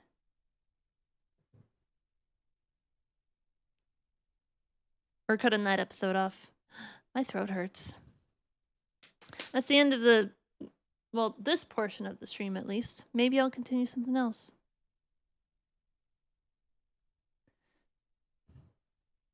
Well, there we go. Yo, I'll watch. Do you see this? Oh, Lil joined at the end by Choco Doge Mom. Hello. You might be getting here right at the end. I might switch to another game. Who knows? But either way, hello and maybe goodbye. Hello. Okay, bye. It has been 3 hours, 3.5 hours. But there we go. Woo! If anyone wants to know what my schedule is, usually around 8 p.m. Tuesday, Thursday, maybe Saturday, usually Sunday. So 3 or 4 days a week at 8 p.m. Pacific. That's my schedule. If anyone wants to know when I'm live, there you go. I mean, I could stay for a bit. If you want to, you can do whatever you want, Choco. You can stay if I choose to play another game, or who knows. You know what I'm going to do? I'm also going to change the YouTube stream to a different category, so I'm not still in the Phoenix Wright. So if you're watching on YouTube, you may end up seeing like the stream cut out, but this is what we can do. If I continue streaming tonight, probably with a different game, go load up this link and it'll lead you right back to the next stream of whatever it's going to be. So let's do this. So I'm going to go over here and I'm going to edit settings and I'm going to change the event. So maybe I'll see you all in a different game in just a little bit.